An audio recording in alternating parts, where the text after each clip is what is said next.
जांगपिंग class में बैठा हुआ है और खुद के बनाए हुए जेम्स खा रहा है। वो जैसे ही एक जेम खाता है उसको एक नया स्किल मिल जाता है, जबकि दूसरे स्टूडेंट्स के पास सिर्फ एक एक स्किल है। वो बोर हो रहा है और क्लास में अपना कीमती समय बर्बाद कर रहा है, जबकि बाहर की दुनिया को मॉन्स्टर्स कब्जा कर रहे हैं जो इंसानों को खाते हैं और उनका रूप ले लेते हैं। ये ऐसे क्रीचर्स हैं जिनके पास इतना हाई लेवल का इल्यूजन है कि सिर्फ हमारा हीरो ही उसे देख सकता है। बस कुछ दिन पहले तक सब लोग उसको एक लूजर समझते थे जिसके पास एक यूजलेस स्किल है और जिसे सिर्फ एक फार्मर बनना था। सच ये है कि जब सभी को कॉम्बैट स्किल्स मिली, हमारे हीरो को कॉन्ट्रैक्ट जेम्स बनाने की एबिलिटी मिली। ऐसा जेम बनाने के लिए फिजिकल और मेंटल एनर्जी दोनों लगती है और इसके काम करने के लिए टारगेट को उसे अपनी मर्जी से खाना पड़ता है। एक बार खा लिया तो उसकी लाइफ, सोल और विल पूरी तरह से हमारे हीरो के कंट्रोल में आ जाती है। और तो और टारगेट को एक रेयर स्किल और इल्यूजन से इम्यूनिटी भी मिल सकती है। लेकिन कैच ये है कि कोई भी अपनी मर्जी से पूरा पपेट बनना नहीं चाहता। यहाँ तक कि उसकी गर्लफ्रेंड सू जिंगयाओ ने भी माना कर दिया था। जब वो लगभग हार मान चुका था और फार्मर्स लाइफ एक्सेप्ट कर चुका था, तभी उसके दिमाग में एक जबरदस्त आइडिया आया। क्या हो अगर वो क्रिस्टल खुद खा ले और अपना ही पपेट बन जाए। शॉकिंग बात है, ये आइडिया काम कर गया। उसको अपने बॉडी पर पूरा कंट्रोल मिल गया, कुछ लिमिट्स के साथ। वो कोई सुपरनैचुरल चीज नहीं कर सकता था, जैसे फ्लाइंग या दूसरे क्रीचर्स में ट्रांसफॉर्म होना, लेकिन वो अपनी बॉडी से वो सब कुछ करवा सकता था जो एक ऑर्डिनरी पर्सन कर सकता है, जैसे मार्शल आर्ट्स में मास्टरी करना। फिर भी वो अपनी बॉडी को दौड़ा सकता था और पुशअप्स करवा सकता था जब उसका ब्रेन सो रहा हो। जब वो अगले दिन स्कूल में उठा तो सब कुछ नॉर्मल लग रहा था, जब तक स्कूल की टॉप स्टूडेंट उसके पास नहीं आई, जबकि दूसरे लोग उसके आने पर ताली बजा रहे थे। जंगपिंग को एक मनहूस आवाज सुनाई दी और उसकी जगह एक डरावना क्रीचर दिखा। किसी और ने रिएक्ट नहीं किया और जैसे ही वो फिगर एक ट्विस्टेड स्माइल के साथ आगे झुका, उसने जंगपिंग से कहा कि वो पेल लग रहा है और पूछा कि क्या वो ठीक है। जंगपिंग ने उस डरावने क्रीचर के सामने भी खुद को शांत रखा। उसने बात को टाल दिया और बोला कि उसने बस एक बुरा सपना देखा और नींद पूरी नहीं हुई। क्लास का बहाना देकर वो तुरंत वहां से निकल गया। बाहर जंगपिंग उलझे हुए फीलिंग्स से रेसल कर रहा था। वो श्योर नहीं था कि क्या ये उसका भ्रम है या म्यूटेटेड बीस्ट स्कूल में घुस चुके हैं, और सबसे ज्यादा उसको ये चिंतित कर रहा था कि कोई और नोटिस क्यों नहीं कर रहा। जब उसने टीचर को बताने का सोचा तो उसको स्टाफ रूम में एक और क्रीचर मिला और वो तेजी से भागा। वो अभी भी शॉक्ड है और सोच रहा है कि ये जगह शायद पहले ही एक लिविंग हेल बन चुकी है। जंगपिंग को रियलाइज हुआ कि उसको ये बीइंग सिर्फ कॉन्ट्रैक्ट जेम निगलने के बाद ही दिखने लगे हैं। जेम जंकी को रियलाइज हुआ कि वो समनर भी है और समन भी, इसलिए सिर्फ वो ही खुद को कंट्रोल करता है और कोई बाहरी फोर्स उसकी बॉडी या माइंड के साथ टैंपर नहीं कर सकती। उसने सोचा कि कोई भी इल्यूजन उस पर अफेक्ट नहीं कर सकता और इसलिए वो अकेला ही म्यूटेटेड बीस्ट्स को उनके इस भेष में देख सकता है। सिस्टम इस क्रीचर को सेलेस्टियल फॉक्स बताता है। लेवल 26 ग्रोथ अननोन है और इसमें परसेप्शन को कॉग्निटिव डिस्टॉर्शन के जरिए मैनिपुलेट करने की एबिलिटी है ताकि दूसरे लोग इस व्यवहार को न देख पाएं। लेवल 1 पर वो इसका मैच नहीं है। उसे ये भी रियलाइज हुआ कि फॉक्स किसी को खुलेआम निगल नहीं कर सकता, बल्कि खुद को ऑर्डिनरी स्टूडेंट्स की तरह भेष बदल रहा है जो चैटिंग कर रहे हैं, इसलिए कोई नोटिस नहीं करता। क्योंकि ये माइंड कंट्रोल एबिलिटी है, सेल्फ समनर सोचता है कि सू जिंगयाओ अपनी साइकिक क्लास मेंटल पावर के साथ उसकी हेल्प कर सकती है। स्कूल छुट्टी के बाद जंगपिंग अस्यूम करता है कि सेलेस्टियल फॉक्सेस सिर्फ कैंपस तक लिमिटेड हैं, लेकिन वो स्तब्ध रह जाता है जब उसको रोड पर एक कपल दिखता है और उसे रियलाइज होता है कि लड़की असल में उन्हीं फॉक्सेस में से एक है। कितने लोग उनके बीच में अननोटिस्ड घूम रहे हैं, ये सोचकर ही उसकी रूह कांप जाती है। सिटी गार्ड हेडक्वार्टर्स पर एक खूबसूरत रिसेप्शनिस्ट उसका वेलकम करती है और वो सू जिंगयाओ से मिलने को कहता है, जिसने उसी दिन एनलिस्ट किया था। उसको शॉक लगता है जब उसके सामने वाली औरत भी भेष में एक सेलेस्टियल फॉक्स निकलती है। इस प्रकाशन से वो और ज्यादा हिल जाता है, क्योंकि इसका मतलब है कि इन बीस्ट्स ने सिटी गार्ड को ही अंदर प्रवेश कर लिया है और वो हाई लेवल अवेकनर्स से भी छुपे हुए हैं जो उनके इल्यूजन्स को पियर्स नहीं कर सकते। जब जिंगयाओ आती है, जंगपिंग कहता है कि वो सिर्फ ये चेक करने आया था कि वो ठीक है या नहीं। वो मुस्कुराती है, अश्योर करती है कि वो फाइन है और उसे अपने नए टीममेट्स से इंट्रोड्यूस करवाने को कहती है। ऑकवर्डली वो बस इतना ही कहता है कि ये तो ग्रेट है। जिंगयाओ अपनी रिजॉल्व शेयर करती है कि वो इतनी स्ट्रांग बनना चाहती है कि उन बीस्ट्स का शिकार कर सके जिन्होंने उसके पेरेंट्स को मारा था, और नर्वस होने के बावजूद जंगपिंग उसे सपोर्ट करता है। फिर वो मेंबर्स की कमी का बात करती है और पूछती है कि क्या उसे सिटी गार्ड में उसके लिए सिफारिश करनी चाहिए। जंगपिंग डिक्लाइन करता है। उसे लगता है कि उसकी पावर यूजलेस है और फार्मिंग के लिए बेटर सूटेड है, लेकिन वो उसे सेफ देखकर अच्छा फील करता है और डिसाइड करता है कि अब और इंटरफियर नहीं करेगा। लेकिन जैसे ही वो जाने लगता है, वो डर जाता है जब उसे रियलाइज होता है कि जिंगयाओ और उसके टीममेट्स भी डिस्गाइज में सेलेस्टियल फॉक्सेस हैं। बाहर जंगपिंग ये रियलाइज करके शॉक्ड है कि सिटी गार्ड, जिसे पर्ल सिटी की सबसे स्ट्रांग फोर्स माना जाता है, वो सेलेस्टियल फॉक्सेस से करप्ट हो चुकी है। वो सोचता है कि ऐसी पावर इतनी बुरी तरह से फेल कैसे हो गई। जिंगयाओ तो आज ही ज्वाइन हुई थी। फिर भी फॉक्सेस ने सिर्फ स्कूल ही नहीं, पूरी सिटी को इन्फिल्ट्रेट कर लिया है। उनके लिए हर कोई सिर्फ कैटल है जो उनके ट्विस्टेड गेम में फंसा हुआ है। अपनी एनालिसिस एबिलिटी यूज करके सेल्फ समनर को पता चलता है कि सेलेस्टियल फॉक्सेस की level range 1 to 9 low, 10 to 19 mid, 20 to 29 high और 30 to 39 एपेक्स उसके आसपास ज्यादातर लेवल 15 से ऊपर है, जिसमें एक की पोटेंशियल अननोन है। और सिटी गार्ड जो हाई लेवल अवेकनर्स से भरी है वो भी उन्हें डिफीट नहीं कर सकती। जिसने लोशू को मारा था वो बहुत आगे है, क्योंकि उसे एनालाइज करने की कोशिश करने पर उसकी लोकेशन एक्सपोज हो जाएगी। वो क्रीचर एक एपेक्स है, लेवल 40 से ऊपर, एक किंग लेवल थ्रेट है जो शायद दूसरे फॉक्सेस को उनकी रैंक से कहीं ज्यादा लड़ाने के लिए एम्पावर कर रहा है। ज्यादातर म्यूटेटेड बीस्ट से अलग सेलेस्टियल फॉक्सेस बहुत इंटेलिजेंट होते हैं और रूप धारण के मास्टर होते हैं जो परफेक्टली ब्लेंड हो जाते हैं। हालांकि ये सब एक एक्ट होता है। उनका मेन टारगेट बड़े पावरफुल या हाई प्रोफाइल फिगर्स होते हैं ताकि वो कंट्रोल हासिल कर सकें, जबकि ऑर्डिनरी पीपल को बाद के लिए लाइव स्टॉक बनाकर रखा जाता है। उनसे टक्कर लेना सीधा सुइसाइड है। फिर भी जंगपिंग खड़ा रहकर मासूम लोगों को मरते हुए नहीं देख सकता। काश वो और स्ट्रांग होता। एक हफ्ते बाद जंगपिंग सुबह 4 बजे के आसपास उठता है। वो हर दिन जल्दी उठ रहा है क्योंकि कांस्टेंट ट्रेनिंग के बाद उसकी बॉडी को कम रेस्ट चाहिए। इतनी मेहनत के बावजूद वो सिर्फ लेवल 2 तक ही पहुंचा है और नए स्किल्स को अवेकन करने की आशा में जेम्स बनाता रहता है। ज्यादातर कलरलेस निकलते हैं और उनका कोई इफेक्ट नहीं होता। लेकिन आज वो एक पर्पल जेम बनाता है। हालांकि वो मजेदार नहीं लगता, पर वो उसे खा लेता है और पावर की एक लहर फील करता है। अपना स्टेटस पैनल चेक करते हुए ये डमी देखता है कि उसकी ग्रोथ 4 स्टार्स तक राइज हो गई है, उसके स्टैट्स इंक्रीज हो गए हैं और उसकी एबिलिटीज लेवल 2 पर एडवांस हो गई है। एक नया बोनस इफेक्ट भी एक्टिवेट होता है। उसे नाइट वॉकर एबिलिटी मिलती है, जिससे उसको night vision, faster movement, lighter steps और शैडोज में वैनिश होने की पावर मिलती है। सेल्फ समनर शॉक्ड लेकिन रोमांचित होकर रियलाइज करता है कि अब वो रात की आड़ में आसानी से इन्वेस्टिगेट कर सकता है। सेल्फ समनर को हर लेवल पर एक नई एबिलिटी अनलॉक करना बहुत पसंद है और नाइट वॉकर एक्टिव होने के बाद वो ट्रेनिंग में बिल्कुल टाइम वेस्ट नहीं करता। अपनी रन के दौरान वो नोटिस करता है कि उसकी विजन तो दिन की रोशनी में भी ज्यादा शार्प हो गई है। रोड साइड पर एक रिंग उसकी आंख को पकड़ लेती है। उसकी एनालिसिस से पता चलता है कि ये एक असैसिनेशन रिंग है जो पहनने वाले को सबकॉन्शियसली दूसरों से इग्नोर करवाती है। हालांकि हाई लेवल अवेकनर्स सुरक्षित हैं। ये सुनकर वो शॉक हो जाता है। वो जल्दी ही इम्पोस्टर लोशू को एक और आदमी के साथ गर्म झगड़े में देखता है और अस्यूम करता है कि रिंग उसी की होगी। नाइवली जांगपिंग को लगता है कि वो आदमी लोशू को इंसान समझ रहा है और वो बस उसका दुश्मन है। जब फाइट शुरू होती है, जांगपिंग को याद आता है कि लोशू तो एक ऑर्फन थी जो कभी ऐसे दुश्मन नहीं बनाती। तो सिर्फ यही एक्सप्लेनेशन है कि दूसरे लोग भी सीक्रेटली सेलेस्टियल फॉक्सेस से लड़ रहे हैं। क्रीचर अचानक कुछ सेंस करता है और कन्विंस्ड हो जाता है कि उसकी गुमी हुई रिंग कोई ले गया है। लेकिन वो फॉक्स अभी भी जांग की प्रेजेंस से अनजान थी। उसको लगा कि कोई मिड लेवल अवेकनिंग पास में था और वो जल्दी से अपने हाईनेस को रिपोर्ट करने भागी। जांग को रियलाइज हुआ कि वो रिंग तो सिर्फ चारा थी, पर वो रिंग वापस करता तो और शक होता है, इसलिए उसने रिंग अपने पास ही रखी। सुबह के 5:30 बजे जब आसमान अभी भी डार्क था, नाइट वॉकर और रिंग के साथ उसको लग रहा था कि वो अनटचेबल है और उसने सीखा कि स्ट्रेंथ सिर्फ पावर से नहीं, गियर से भी आती है। तभी ईरी फुटस्टेप्स ने उसका नाम पुकारा। जिंग्याओ की एनर्जी उसको वार्न करती है कि वो छुप जाए। कुछ ही मोमेंट्स में इम्पोस्टर लुओ दूसरे बीस्ट्स के साथ आ जाता है और उस पर गैंग अप करने को रेडी है और वो रैट फेस फॉक्स उसको स्मैश करके मार देने की तैयारी में था, जबकि वो सेल्फ समनर खर्राटे मारने का नाटक कर रहा था। इम्पोस्टर लुओ हर इमोशन की झलक ढूंढती है जो उसको एक्सपोज कर सके। उसको कन्विंस हो गया कि ये यूजलेस ट्रैश वो भागा हुआ आदमी नहीं है। उसने एक्सपेक्ट किया था कि असली बंदा अब तक अपनी जान के लिए फाइट करता। क्लॉज स्ट्राइक करने को रेडी थे, पर उसको अब भी रिंग का कोई ट्रेस नहीं मिला। रैट फेस को शक हुआ कि कुछ तो गड़बड़ है, क्योंकि ये लड़का हर मॉर्निंग जॉग करता है पर आज नहीं किया, इसलिए वो अपने हाईनेस को उसे किल करने की बहस करता है। पर इम्पोस्टर लुओ, जो सेलेस्टियल फॉक्सेस की हाईनेस है, जुंगपिंग को वर्थलेस फूड मानती है और क्योंकि वो खाना वेस्ट नहीं करती, इसलिए रैट फेस के पास ओबे करने के सिवा कोई चॉइस नहीं था। थोड़ी देर बाद जांग अपनी आंखें खोलता है जब उसका रूम क्लियर हो चुका था और वो सांस लेता है। वो उस बेड पर मौत से थोड़ा ही दूर था। उसने रिंग को तोड़कर निकाला। उसने रियलाइज किया कि उसकी आदत वाली मॉर्निंग जॉग भूलना लगभग उसकी टिकट टू हेवन पक्का कर चुका था। उसकी लक अच्छी थी कि खुद को सोने का ऑर्डर देने से शक दूर रहा। उसने जिंग्याओ की आवाज सुनी थी। हालांकि उसका एक हिस्सा सोचता है कि कहीं वो सिर्फ उसकी इमेजिनेशन तो नहीं थी। इस सेंटिमेंट को साइड में करते हुए उसने उसकी मौत का बदला लेने के लिए स्ट्रांग होने का पक्का फैसला कर लिया है। फिलहाल वो एक नॉर्मी लाइफ का एक्ट जारी रखता है। सेलेस्टियल फॉक्सेस से शक न हो इसका पूरा ख्याल रखता है। उसके बाद 2 लड़कियां गॉसिप करती हैं कि उनकी एकेडमी के पास सिटी गार्ड को आधी कटी हुई बॉडी मिली है।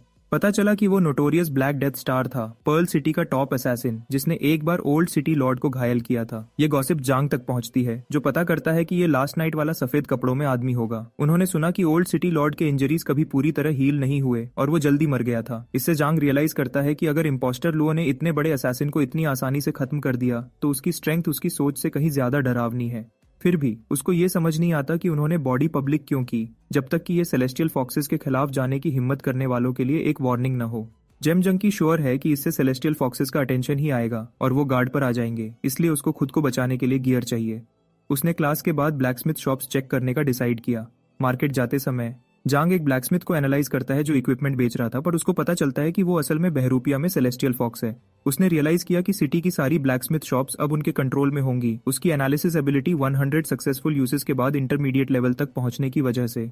वो इम्पोस्टर ब्लैकस्मिथ को लेवल 15 पर मार्क करता है, साथ ही उसका ग्रोथ पोटेंशियल भी देखता है। वही म्यूटेटेड बीस्ट जोंग को अपना माल बेचने की कोशिश करता है, पर जांग इंटरेस्टेड नहीं है और ऐसी शॉप ढूंढता है जो उनके कंट्रोल में न हो। जल्दी ही उसको आयरन सोल ब्लैकस्मिथ शॉप दिखती है, जहां top quality sword shiny craftsmanship के साथ डिस्प्ले पर था। सेल्स ब्रैड बूढ़े आदमी की तारीफ करता है कि वो सख्त है, पर क्लेम करता है कि वो सबसे कम प्राइस दे रहा है, भले ही इसमें उसका नुकसान हो। बूढ़ा आदमी बेवकूफ नहीं बनता, ब्रैड का मजाक उड़ाता है और पूछता है कि क्या उसकी बेटी डिनर का वेट कर रही है। इस बात से ब्रैड गुस्से में आ जाता है और चिल्लाता है कि क्या बूढ़ा गधा बहरा है। तभी जांग सोर्ड उठाकर उसे इंस्पेक्ट करता है, जिससे ब्रैड गुस्सा हो जाता है कि उसने उसके सामान को कैसे छुआ। अपनी एनालिसिस यूज करते हुए जुंग को पता चलता है कि ये कॉमन क्वालिटी की वन हैंडेड सोर्ड है जो टूट चुकी थी और खराबी से रिपेयर की गई थी। जॉन कैजुअली पॉइंट आउट करता है कि सोर्ड टूट जाएगी और ऐसा ही होता है। सेल्स ब्रैड गुस्से में फट जाता है।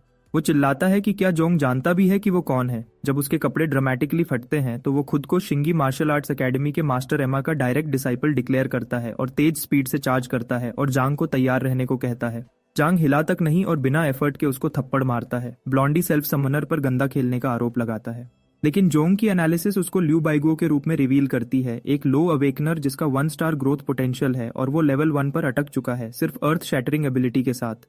हालांकि ये देवेन डिफाइंग और चमकीला है, चमका उसको इतना ड्रेन करता है कि एक बार शुरू होने के बाद वो रुक नहीं सकता। क्राईबेबी जांग को चले जाने की अर्ज करता है, पर जेम जंकी को वहां रुके रहने में कोई इंटरेस्ट नहीं है। ब्लॉन्डी स्नीक अटैक की कोशिश करता है, पर जांग उसको तुरंत रोक देता है। तभी कोई आती है और कहती है कि वो 5 मिनट के लिए गायब थी और जगह पहले ही लाइवली हो गई है। वो वुमन जांग को वार्न करती है कि बाहर चला जाए, वरना उसको फेंक दिया जाएगा।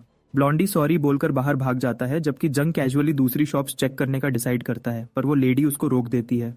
वो सेल्फ समनर से बात करने की इंसिस्ट करती है। जोंगसेंस को थोड़ी प्रॉब्लम हो रही थी, पर लड़की इंसिस्ट करती है कि वो रुके और बात करे। वो अपना इंट्रोडक्शन देती है कि वो एक डैमजेल है जो अपने अंकल ल्यू टीफेंग की केयर करते हुए सरवाइव कर रही है। उसके अंकल की बेटी मिसिंग है, इसलिए वो बहुत चिंतित है। सेल्फ समनर को देखते हुए वो उसकी बॉडी फिट और पर्सनालिटी से काफी खुश है। फिर अचानक उसको दीवार से पिन कर देती है, जिससे वो ब्लश करने लगता है। बिना कुछ और सोचे ये ब्यूटी जांग को ब्लैकस्मिथ के रूप में हायर कर लेती है, अंकल ल्यू टीफेंग की केयर करने और शॉप मैनेज करने के लिए। फूड, लॉजिंग और मंथली सैलरी की अश्योरेंस देती है। जब वो उसके मेलन्स के साथ स्क्विश्ड था, जांग सोचता है कि अगर वो फॉर्जिंग सीख लेता है तो गियर पे आगे बहुत सेव कर सकता है। ऊपर से ये शॉप सेलेस्टियल फॉक्स के कंट्रोल में नहीं है। एक स्ट्रॉ हैट पहनकर वो बोल्डली डिक्लेयर करता है कि वो किंग ऑफ ब्लैकस्मिथ्स बनेगा। वो औरत उसको जोर से थप्पड़ मारती है, उसको गुड सपोर्ट बोलती है, एग्जैक्टली वही जो उसने अपने चुने हुए आदमी से एक्सपेक्ट किया था। फिलहाल ये जेम जंकी बस उसके हाथ के नीचे सर्वाइव करने पर फोकस करता है, वरना रिस्क है कि खून निकलते निकलते मर जाएगा। कुछ दिन बाद वंडर वुमन उस सेल्फ समनर ब्रो से कहती है कि और स्ट्रेंथ यूज करो। वो सिस्टर चो चांग से पूछता है कि क्या ये ओके है, पर वो अश्योर करती है कि कोई नहीं आएगा। उसके सामने पसीना बहाते हुए वो उनकी एक्सक्लूसिव नीडिंग फॉर्जिंग टेक्निक में ट्रेन करता है। मटेरियल्स को गूंधे हुए डोग की तरफ यूज करता है। वो वेयरहाउस से मोल्ड लेने चली जाती है और उसको वार्न करती है कि आग बुझने न देना। उसके बगल में उसको एक स्कारलेट सर्पेंट स्केल दिखता है। वो सोचता है कि क्या ये फ्यूल है, पर आग कम होने की वजह से वो निराश है। वो जल्दी से उसको आग में फेंक देता है ताकि वो जलता रहे। तुरंत स्टोव एक्सप्लोड हो जाता है और जोंग सोचता है कि अब तो गया काम से। इस गर्मी की लहर के साथ कुछ गड़बड़ लगती है। जैसे ही एक स्कल फेस आसपास के स्मोक को एब्जॉर्ब करता है। जैसे ही वो होश में आता है, जोंग सोचता है कि आग कैसे बुझी, लेकिन उसकी चेस्ट बहुत तेज जल रही होती है। एनालिसिस यूज करके वो डिस्कवर करता है कि वो हायर ग्रोथ पोटेंशियल के साथ लेवल 3 पे पहुंच गया है, जैसा कि उसने गेस किया था। उसका लेवल 3 बोनस एक्टिवेट होता है, रिवील करता है कि न्यू पावर्स अनलॉक करने से उसका पोटेंशियल बूस्ट होता है और एनालिसिस और एक्वायर्ड एबिलिटीज दोनों का लेवल अप होता है। अगर वो ऐसे ही अवेकनिंग करता रहा तो उसकी ग्रोथ लिमिटलेस हो सकती है। फिलहाल वो फायर डिवाउरर अनलॉक करता है, जिससे वो फ्लेम्स निगलकर उनको अपने बॉडी में फायर एलिमेंटल एनर्जी में कन्वर्ट कर सकता है, जिसको वो डिस्चार्ज कर सकता है जब तक वो डिप्लीटेड ना हो जाए। उसकी फायर एलिमेंटल एनर्जी अब 100 आउट ऑफ 100 है। ये जेम जंकी को याद दिलाता है कि सबकी ग्रोथ पोटेंशियल की एक सीमा होती है। फिर भी वो सोचता है कि क्या वो अकेला है जो मल्टीपल एबिलिटीज अनलॉक कर रहा है। वो समझता है कि फायर डिवाउरर ने ही फ्लेम्स अब्सॉर्ब की होंगी। हालांकि वो लेवल 3 पर पहुंचने के बाद पहले ही एक लेवल 3 जेम निगल कर चुका था, पर उसको ये समझ नहीं आता कि इफेक्ट सिर्फ शाम को ही क्यों ट्रिगर हुआ, शायद किसी स्पेशल कंडीशन के चलते। तभी चैंग अंदर बर्स्ट करती है और इस मेस का एक्सप्लेनेशन मांगती है। पास आते ही वो उसको ऑफ गार्ड पकड़ती है, पूछती है कि क्या उसने स्कारलेट सर्पेंट स्केल को चूल्हे में फेंका था जिससे एक्सप्लोजन हुआ। अपनी गलती मानते हुए वो दोष खुद पे लेती है, पर जांग डैमेज की चिंता करता है। चांग उसको ब्रश ऑफ करती है कि अगर वो ठीक है तो सही है, पर वो बैफल्ड है कि उसने स्कारलेट सर्पेंट स्केल से पैदा हुई फ्लेम्स को कैसे बुझाया, जिन्हें बुझाना लगभग इम्पॉसिबल है। जांग कहता है कि यह एक लंबी स्टोरी है। इसी बीच चांग सरप्राइज होती है कि फ्यूजन इतना अच्छा कैसे हो गया, क्योंकि ऐसे रिजल्ट्स के लिए अक्सर एक्सट्रीम टेम्परेचर्स चाहिए होते हैं। वो जांग के टैलेंट पर रिमार्क करती है, स्कूल को ब्लाइंड बोलती है कि उन्होंने उसकी परफॉर्मेंस को रिकॉग्नाइज नहीं किया, जो उसको 3 मेजर ऑर्गेनाइजेशंस के लिए क्वालिफाई कराती है। जेम जंकी अग्री करता है, नोट करता है कि लोग हमेशा सिटी गार्ड और इन्वेस्टिगेशन टीम को उनमें से 2 मानते हैं जब तीसरे के बारे में पूछा जाता है। चांग एक्सप्लेन करती है कि पर्ल सिटी उसका पार्ट है, हालांकि ऑर्गेनाइजेशन के बारे में कम ही पता है, यहाँ तक कि उसका नाम भी नहीं। याद करते हुए कि जांग पहले इक्विपमेंट के लिए बाहर गया था, चैंग उसको एक डैगर देती है। एनालिसिस से वो इसको ब्यूटी स्टीयर के रूप में पहचानती है, जो कलर आयरन से बना है और बहुत अच्छी क्वालिटी का है, और मिड रैंक 19 तक के म्यूटेटेड बीस्ट्स को काटने जितना स्ट्रॉन्ग है। इसकी वर्थ लगभग 1 लाख है, जो उसकी 3 साल की सैलरी के बराबर है। जांग हैरान रह जाता है कि वो इसको रख भी सकता है, पर चांग इंसिस्ट करती है कि यह उसकी प्रोग्रेस का रिवॉर्ड है। जांग शॉक्ड है कि उस जैसा कोई ये रख सकता है, पर चांग जिद करती है कि वो इसको अपनी इंप्रूवमेंट का रिवॉर्ड समझे। फिलहाल उसको एक मिशन पे जाना है और वो पूछती है कि क्या स्कूल स्किप करना फाइन है, पर जांग बताता है कि उसने ग्रेजुएशन प्रोसीजर पहले से ही कंप्लीट कर लिया है। वंडर वुमन उसको बोलती है कि अनस्टेबल ओल्ड मैन का ख्याल रखे और यकीन दिलाए कि वो शॉप फिर से न खोले। जांग सोचता है कि सेलेस्टियल फॉक्सेस ने ब्लैकस्मिथ को इसलिए अकेला छोड़ दिया होगा क्योंकि वो बिजनेस में नहीं था, पर जब उसने शोर मचाया उससे अब उनका अटेंशन ड्रॉ हो गया होगा। क्योंकि रात हो चुकी है, वो नाइट वॉकर स्किल यूज करके आसपास स्काउट करने का डिसाइड करता है। इसी बीच एक चेयरफुल लड़की एक रूइंड प्लेग्राउंड में झूल रही है, पर सच में वो भेस में एक लेवल 3 म्यूटेटेड बीस्ट है। जांग का ये फर्स्ट टाइम है जब वो अपने लेवल की इतनी लो लेवल फॉक्स को देखता है, और अपने बूस्टेड गियर के साथ उसको कॉन्फिडेंस है कि वो इसको हैंडल कर सकता है। अगर सिटी गार्ड गिर भी गई है तो इन्वेस्टिगेशन टीम जो सिटी के बाहर है उन पर अफेक्ट नहीं होना चाहिए, और वो प्लान करता है कि फॉक्स की डेड बॉडी देकर हायर मैनेजमेंट का अटेंशन पकड़े। तभी एक चिलिंग आवाज सुनाई देती है। उसको मजाक करती है कि एक बच्चे पे अटैक करने का कर सोच ही वो पैनिक कर रहा है। आवाज इरादे से भरी है, उसको वार्न करती है कि हिलो मत वरना गए काम से। वॉइस उसको अटैक न करने की चेतावनी देती है, और शेकन जोंग रियलाइज करता है कि ये वुमन उससे बहुत ज्यादा स्ट्रॉन्गर है। उसका नाइट वॉकर एबिलिटी और असैसिनेशन रिंग उसके सामने यूजलेस है, क्योंकि वो उनके पार तक देख सकती है। वो उसको कहती है कि अगर जिंदा रहना है तो ऑर्फनेज ट्रेनिंग ग्राउंड्स पे मिलो। जब ओमिनस हवा धीरे धीरे गायब होती है, वो पहले ही जा चुकी होती है। जेन सोचता है कि वो सेलेस्टियल फॉक्सेस के साथ नहीं है, वरना वो अब तक मर चुका होता। जेन इसी ऑर्फनेज में बड़ा हुआ था। उसने अपना बचपन सड़क के उस पार छोटे से पार्क में स्लॉपी फाइटिंग मूव्स प्रैक्टिस करते हुए बिताया था, इसलिए उसका नाम ऑर्फनेज ट्रेनिंग ग्राउंड्स है, जो अब उसको सोचने पर मजबूर करता है कि क्या वो वुमन उसके पास्ट या उसके सीक्रेट्स को जानती है। ये क्लियर है कि वो उसको देख रही थी, ठीक टाइम पर आकर उसको पहले रोका था, और जांग को शक है कि वो उसको किसी रीजन से यहाँ लेके आई है। अचानक जंगलों से एक म्यूटेटेड बीस्ट निकलता है। एनालिसिस एक्टिवेट करके जांग उसको आर्मर्ड वेनम टेल रैट के रूप में देखता है, एक 2 स्टार लेवल 5 रोडेंट। उसकी वेनम सैक उसकी पूंछ पर बोन स्पर्स को पावर देती है, जो एक डेडली टॉक्सिन देने की ताकत रखती है। वो बीस्ट उससे 2 लेवल ऊपर है, इसलिए सेल्फ समनर पहले पीछे हटने का सोचता है, पर तुरंत अपना मन बदल देता है। अगर उसने इसको अभी खत्म नहीं किया तो कल ऑर्फेनेज के बच्चे खतरे में पड़ सकते हैं। वैसे भी ये सिर्फ एक लो लेवल बीस्ट है, और चैंग के डैगर के साथ उसको पूरा विश्वास है कि वो जीत जाएगा। अपनी पास्ट लाइफ में उसने जितने वेब नॉवेल्स पढ़े थे, उनमें हीरो पावर मिलते ही कॉम्बैट एक्सपर्ट बन जाता था, जो उसको पता है कि बिल्कुल ही नॉनसेंस है। वो मानता है कि उसको कोई रियल बैटल एक्सपीरियंस नहीं है, फिर भी वो जांगपिंग के समन्ड बीस्ट को आगे कमांड कर सकता है। जब वो खुद रोड पे चार्ज करता है, जब वो हवा में फ्लिप करता है और रोल करके काउंटर करता है, तो जांग ऑफ गार्ड पकड़ा जाता है, डैगर से संभालते हुए। उसका डिफेंस बहुत अव्यवस्थित था, और वो तुरंत रियलाइज करता है कि रोडेंट का आर्मर इतना मोटा है कि ब्यूटी स्टीयर उसको छेद नहीं सकती। इस बीस्ट को हराने के लिए उसको एक नया प्लान बनाना पड़ेगा। लड़ते हुए जांग को ऐसा लगता है जैसे वो एक वीडियो गेम कैरेक्टर कंट्रोल कर रहा हो, बस इस बार वो खुद है। वो सोचता है कि बीस्ट का एक ही वीक स्पॉट है, उसकी अनआर्मर्ड आंखें। पर जब वो डिफेंसिव बॉल में घूम हो जाता है तो उस टारगेट को हिट करना और भी मुश्किल हो जाता है। जेम जंकी डिसाइड करता है कि उसको बीस्ट का पोस्चर तोड़ना होगा, तो वो फायर डिवाउरर एक्टिवेट करता है, और जल्दी उसे एक आइडिया आता है, और वो अपनी पहली कमांड पर्ल फिस्ट रैटबस्टर स्टाइल तैयार करता है। उसने कभी नहीं सोचा था कि पर्ल हिस्ट्री के वो बोरिंग लेसन्स असल में काम आएंगे। यह टेक्निक ब्रूट फोर्स से दुश्मन को अति दबाव डालने पर फोकस करती है, छोटे ओपोनेंट्स को कुचलने के लिए परफेक्ट। जैसे ही रोडेंट लंजेस करता है, जांग एक फेंट के साथ शुरुआत करता है। उसको फायर डिवाउरर कॉम्बो में चेन करता है, फिर अपना नया मूव करता है। फ्लेम्स फूटकर बीस्ट को पीछे धकेल देती है, उसको निस्सहाय छोड़कर। वो उसके वीक स्पॉट पे स्ट्राइक करता है, जिससे एक एक्सप्लोजन ट्रिगर होती है जो उसको खत्म कर देती है। उसकी स्टैट्स तुरंत बढ़ जाती हैं और वो रियलाइज करता है कि रियल कॉम्बैट ट्रेनिंग से कहीं ज्यादा तेजी से उसको लेवल अप करता है। पर कुछ तो गड़बड़ है। वेनम टेल रैट को यहाँ होना ही नहीं चाहिए। सिटी वॉल्स के अंदर सिर्फ सेलेस्टियल फॉक्सेस का होना चाहिए। अचानक ब्लैक एनर्जी जमा होती है और उसके चारों तरफ घूमती है, उसको नीचे घसीटती है और एक आवाज उसको 5 मिनट देती है। एक आइस कोल्ड वुमन अपीयर होती है, उसको घूर कर देखती है और डिमांड करती है कि वो प्रूफ दे कि वो इंसान है। जांग हैरान रह जाता है कि वो प्रूव करे तो कैसे। जांग कंफ्यूजन में पड़ जाता है जब आइस वुमन उससे इंसान होने का प्रूफ मांगती है। वो रियलाइज करता है कि वो सिटी के अंदर म्यूटेटेड बीस्ट्स को सेंस कर सकती है, हालांकि वो एग्जैक्टली पता नहीं लगा सकती, इसलिए वो उसको टेस्ट कर रही है। जब उसने उस छोटे सेलेस्टियल फॉक्स पर अटैक करने की कोशिश की थी, तभी उसको शक हुआ होगा। एक नर्वस स्माइल करते हुए वो पूछता है कि क्या वो कम से कम उसको हिंट दे सकती है कि उसके कहने का क्या मतलब है, और साथ ही सोचता है कि क्या वो रोडेंट शुरुआत से ही उसका टेस्ट था। 4 मिनट बचे थे। जांग 2 मिनट उसको एनालाइज करने में वेस्ट करता है और हर बार फेल हो जाता है। इतने फेलियर्स के बाद उसकी स्किल एडवांस्ड एनालिसिस में इवॉल्व हो जाती है, जो अब टारगेट का फैक्शन रिवील कर सकती है। अगले अटेम्प्ट पर उसको फाइनली पूरी रीड मिलती है। ल्यूची शान of the purge squad, level 28, एक हाई लेवल अवेकनर जिसके पास वाटर मैनिपुलेशन की एबिलिटी है। ये एक एबिलिटी है जो उसको पानी पीने से वाटर एनर्जी अब्सॉर्ब और स्टोर करने देती है और शरीर के अंदर और बाहर उस पर प्रिसाइज कंट्रोल रखने देती है। उसकी स्टेटस पढ़कर जोंग को फाइनली समझ आता है कि वो एनालाइज करने में इतनी मुश्किल क्यों थी, और उसकी नाइट वॉकर एबिलिटी और असैसिनेशन रिंग का उस पर कोई इफेक्ट क्यों नहीं हुआ। पर्ज स्क्वाड उसके लिए अनजान है और वो सोचता है कि क्या यह सिटी गार्ड और इन्वेस्टिगेशन टीम के अलावा तीसरी ऑर्गेनाइजेशन है। जब आइस वुमन वॉर्न करती है कि उसके पास सिर्फ 1 मिनट बचा है, तो उसको पैनिक होने लगता है। वक्त खरीदने की डेस्परेशन में वो एक कैजुअल टोन फोर्स करता है, पूछता है कि क्या वो भी ऑर्फनेज से है, क्योंकि उसने पार्क को ट्रेनिंग ग्राउंड्स कहा था। वो अपनी मेमोरी में सोचती है, उसको ल्यूचीशान याद नहीं आती, और गेस करता है कि उसने अपना नाम बदल लिया होगा। एक नर्वस एज के साथ वो बोल देता है कि क्या वो असली में लू टोरिन है। पुराने वक्त में एक छोटी सफेद बालों वाली लड़की का नाम ल्यू टोरिन था, जो हेवन संडरिंग, अर्थ शैटरिंग, सीसी इनविंसिबल फिस्ट गाती थी और जांग को ध्यान देने को कहती थी।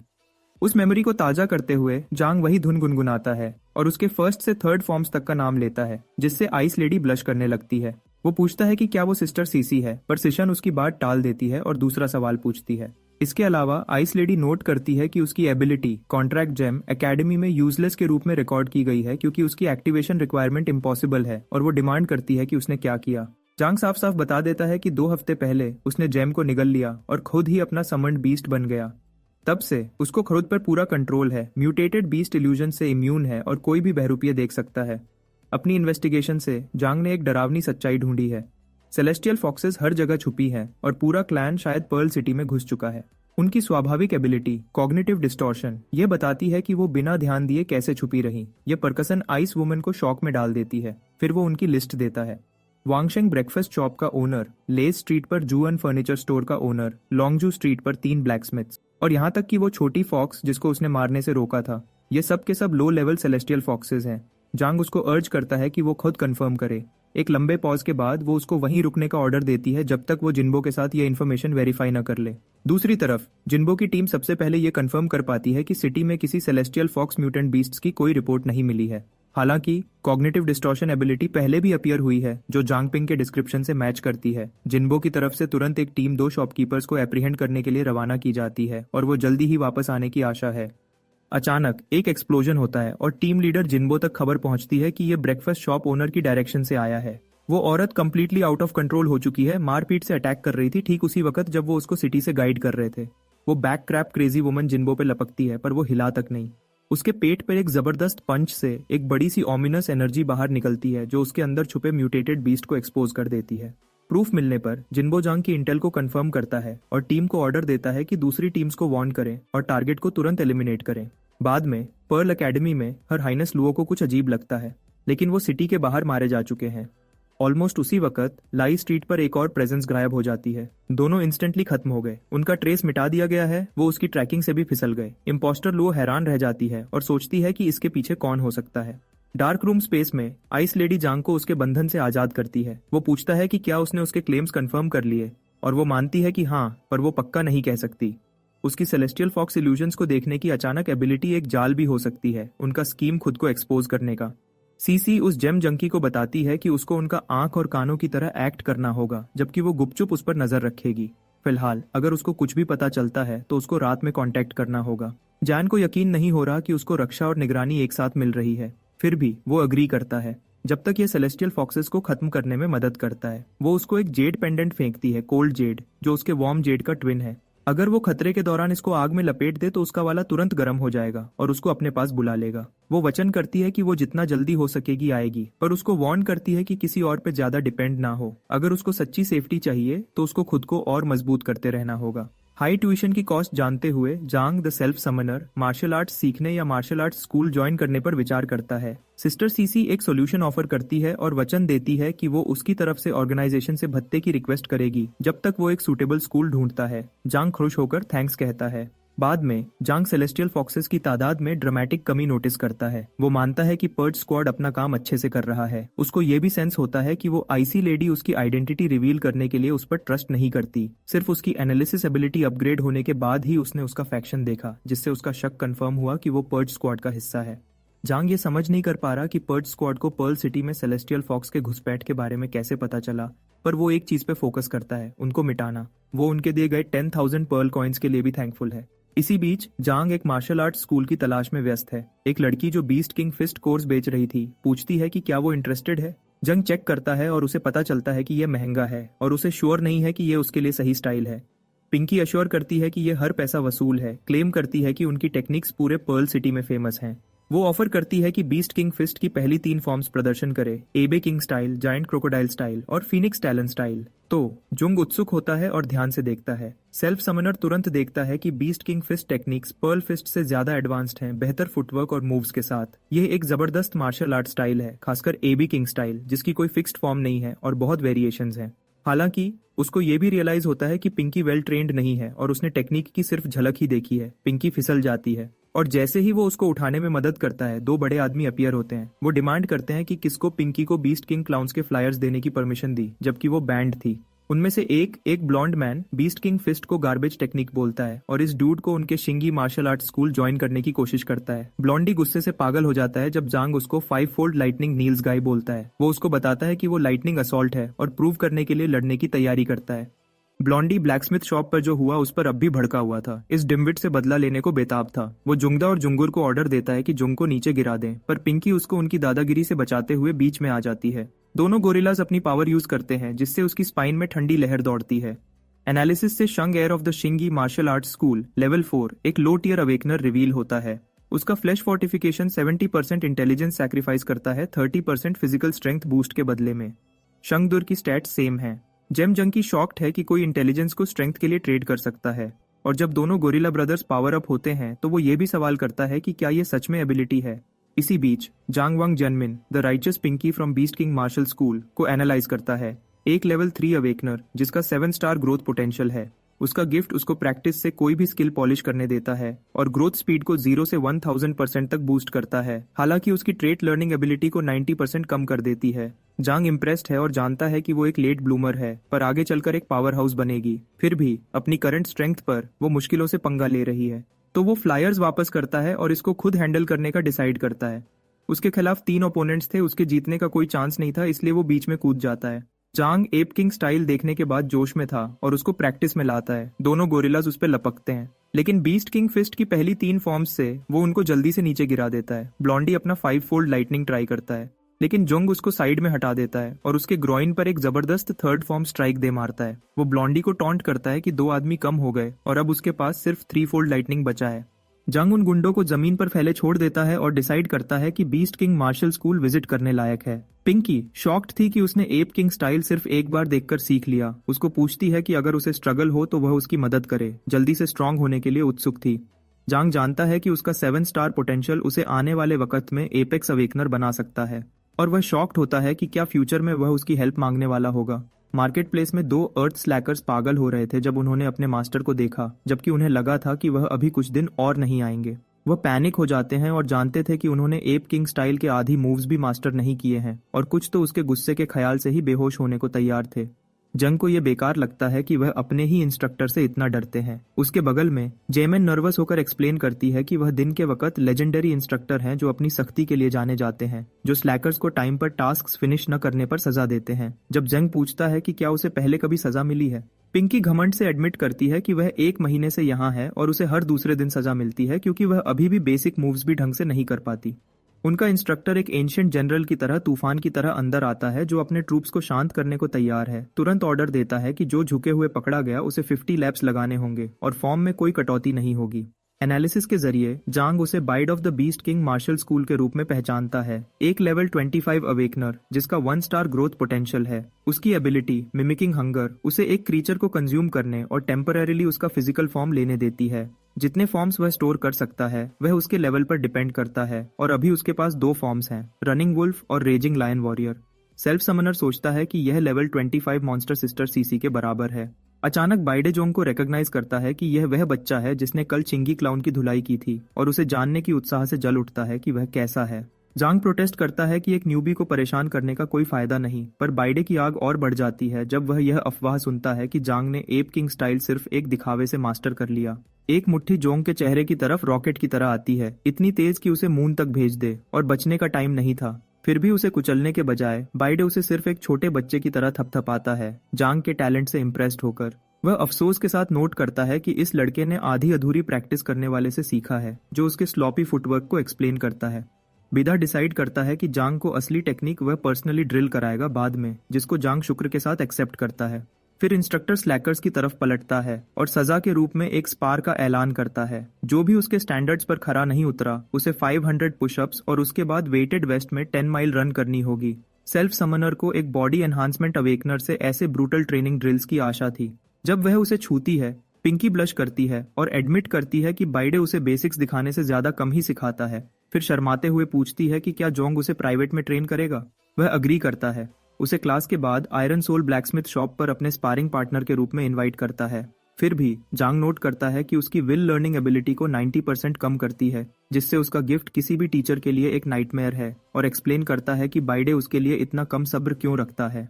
कुछ दिन बाद आयरन सोल ब्लैकस्मिथ शॉप पर जॉन जिम को जोर शोर से ड्रिल कर रहा है, एप किंग स्टाइल को छोटे मैनेजेबल स्टेप्स में तोड़ रहा है जो आखिरकार उसकी सुधार में मदद करते हैं। हालांकि वह अभी भी प्रैक्टिस के बीच में गिर जाती है। उसे स्ट्रगल करते हुए देखकर सेल्फ समनर मानता है कि बीस्ट किंग फिस्ट में असली गहराई है, और कई दिन की नॉन स्टॉप ट्रेनिंग के बाद उसे खुद का लेवल भी बढ़ता हुआ फील होता है।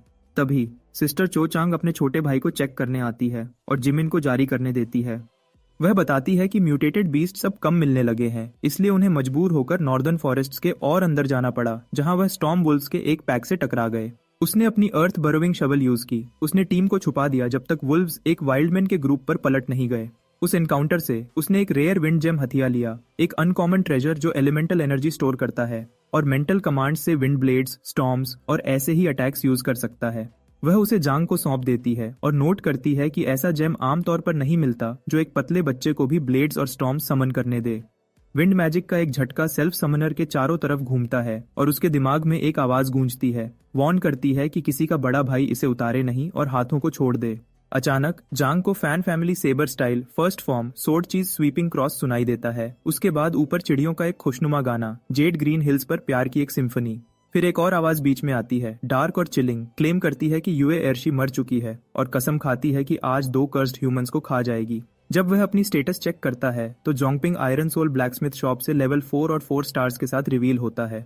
उसका लेवल 4 बोनस एक नई एबिलिटी अनलॉक करता है, विस्पर्स ऑफ द विंड, जो पैसिवली 10 माइल्स के अंदर तेज इमोशंस महसूस करने वाले किसी के भी थॉट्स को एम्पलीफाई करता है, और यह एबिलिटी वह कंट्रोल नहीं कर सकता। जोंग रियलाइज करता है कि कॉन्ट्रैक्ट जेम देरी से काम करता है। फिर वह आवाज यूए लियू के बारे में बोलती है, शॉप में 2 इंसानों के बारे में, वांग जिमिन और एक लड़का। शक करती है कि बाद वाला वही है जिसने एकेडमी डॉम्स में उनके हाइनेस को गुस्सा दिलाया था। उसी पल में जांग उसे एक सेलेस्टियल फॉक्स के रूप में पहचानता है और हैरान रह जाता है कि वह जिमिन के सामने शॉप में ही उसे शिकार करने का प्लान बना रहे हैं। बाथरूम में सीसी नहा रही है जब वॉर्म जेम गर्म हो जाता है, वॉर्न करता है कि जोंगपिंग सीरियस डेंजर में है। इसी बीच जांग परेशान हो जाता है कि सिस्टर सीसी अभी तक नहीं आई और वह 2 नेचुरल ऑर्डर फॉक्सेस को सब्र खोते हुए सुन सकता है जो किसी भी वक्त अटैक करने को तैयार थे। वह जांग की चिंता का जवाब नहीं देता, जानता था कि दोनों दुश्मन इंटरमीडिएट रैंक फॉक्सेस हैं जो उसके लिए संभालने से कहीं ज्यादा स्ट्रांग हैं, उसकी हेल्प के साथ भी। कैजुअली जांग चांग से पूछता है कि क्या वह लौटने के बाद अंकल लिू से मिली है और सजेस्ट करता है कि वह ऊपर जाकर उन्हें चेक करे, जबकि वह उनके लिए खाना बनाने के लिए इंग्रेडिएंट्स खरीदने जाता है। वह अग्री करती है, उसके हाथ का खाना फिर से खाने के लिए एक्साइटेड थी और प्लान करती है कि विंड जेम को अपने साथ ले जाए।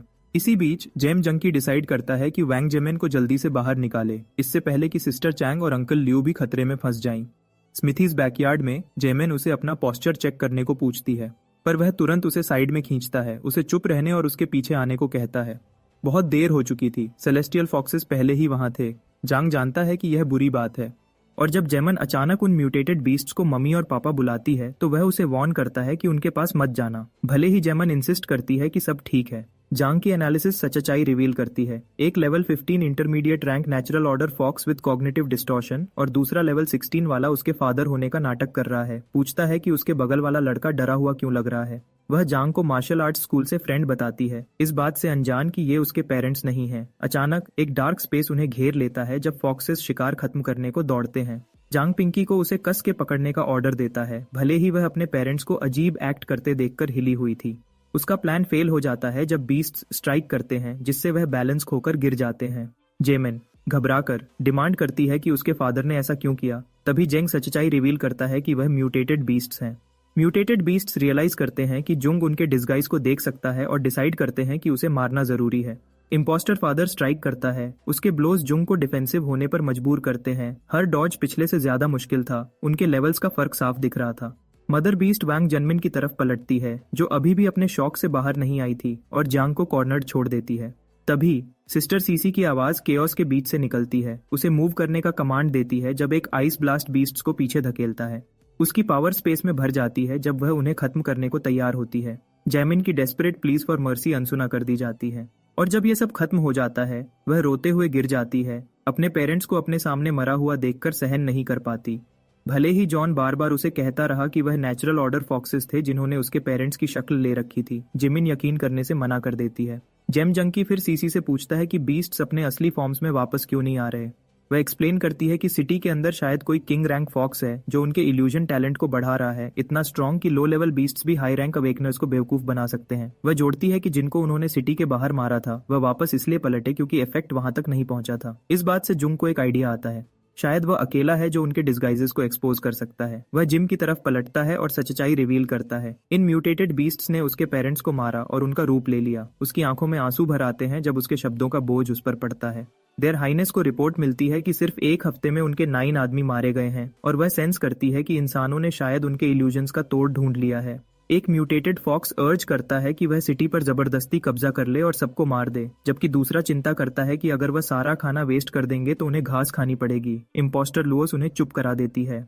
कोर्ट को याद दिलाती है कि इंसानों को पूरी तरह मिटा देने से सिर्फ रिसोर्सेज को वेस्ट करना होगा। उनकी टॉप प्रायोरिटी उन्हें बाहर निकालना है जो छांव में छुपे हैं, और एक एक करके उन्हें खत्म करना है। फिर वह वाइस मेयर से एडवाइस मांगती है और वह सजेस्ट करता है कि दूसरी स्पीसीज को सिटी में घुसने दिया जाए ताकि केओस फैल जाए। जितना कम भीड़ उतना आसान स्ट्रॉन्ग लोगों को चुन चुनकर मारना है। देयर हाइनेस डिमांड करती है कि वाइस मेयर इतना पक्का क्यों है कि स्ट्रॉन्ग लोग अभी भी सिटी में बचे हैं।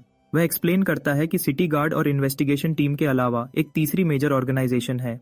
जब से सिटी लॉर्ड घायल हुआ और भागा, तब से उसे शक है कि वह आदमी उसी ग्रुप में छुपा हुआ है, उनके कमजोर होने का वेट कर रहा है। दूसरे फॉक्सेस अग्री करते हैं कि बाहर की स्पीसीज को अंदर लाना अच्छा आइडिया है, और कुछ तो टेस्ट में बदलाव का स्वागत भी करते हैं। देयर हाइनेस वाइस मेयर की सलाह को मानती हैं, वार्न करती हैं कि उसने अभी के लिए उनकी तारीफ ले ली है, पर अगर उसने हद पार की तो उसे खत्म कर दिया जाएगा। किंग अभी भी सो रहा है और उसकी कोई इंटेंशन नहीं है कि हुआंग जामिंग अपनी जगह भूल जाए। हुआंग जामिंग कसम खाता है कि उसने अपनी जिंदगी पर्ल सिटी को समर्पित कर दी है। इसकी गिरावट का जिम्मा पहले सिटी लॉर्ड की कमजोरी पर डालता है। वह मानता है कि सिटी को स्ट्रॉन्ग लोगों का होना चाहिए। उसी वक्त जिमिन अपने पेरेंट्स के रिमेन्स को छूने के लिए हाथ बढ़ाती है, जल्दी न जान पाने का निराशा भरा हुआ था। सीसी ठंडे तरीके से कहती है कि वह वैसे भी कुछ बदल नहीं पाती, और जियामी टूट जाती है। खुद को ब्लेम करती है कि वह बहुत कमजोर थी, बेसिक्स भी मास्टर नहीं कर पाई, और विश करती है कि उसके बजाय वह मर जाती। जांग उसे अपनी बाहों में खींचता है, कहता है कि ये उसकी गलती नहीं है। वह शेयर करता है कि उसने भी किसी प्यारे को खोया था। सेलेस्टियल फॉक्स और सिटी गार्ड में छुपे लोगों ने उसे मार दिया था। वह ख्याल अभी भी उसे चिंतित करता है और भले ही वह सोचता है कि क्या उसे रोकने से उसकी जान बच जाती, अंदर ही अंदर वह जानता है कि कुछ भी आउटकम को बदल नहीं सकता था। वह अपना सपना शेयर करता है कि सिटी गार्ड ज्वाइन करना है। उस रास्ते पर दौड़ने के लिए डिटर्मिन्ड थी, चाहे कुछ भी हो। उसके पेरेंट्स के साथ जो हुआ वह उसकी गलती नहीं थी, पर अब वह एक बेहतर फ्यूचर के लिए लड़ सकते हैं और इतने स्ट्रांग हो सकते हैं कि जिन्हें वह प्यार करते हैं उन्हें प्रोटेक्ट कर सकें। उसके पेरेंट्स ऊपर से देख रहे होंगे और वह गर्व फील कर रहे होंगे।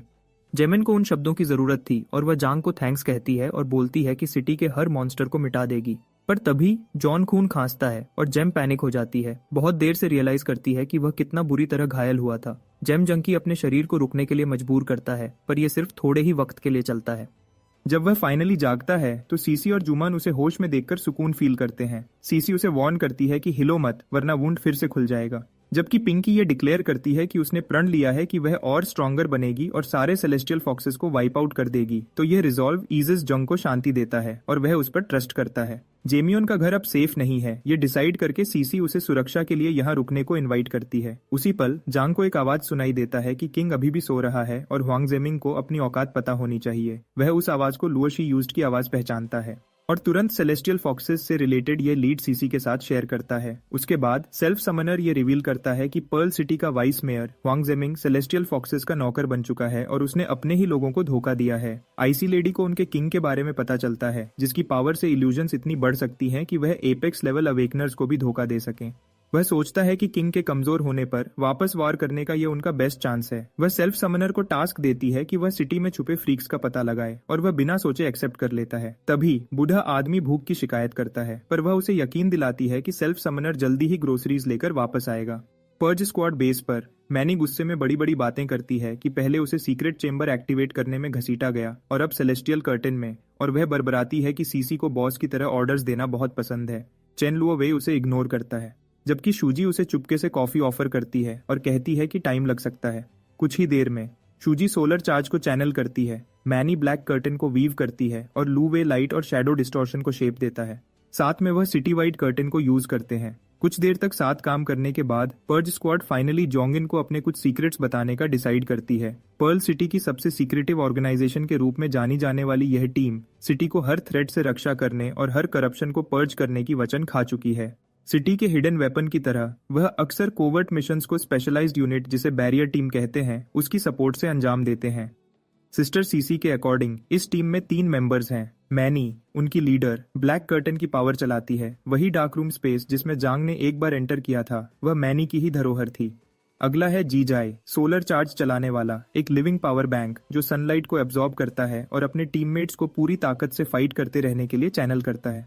फिर है Luo way, master of light and shadow distortion, जो दोनों को मोड़ सकता है ताकि वह खुद या कोई और चीज पूरी तरह से गायब हो जाए।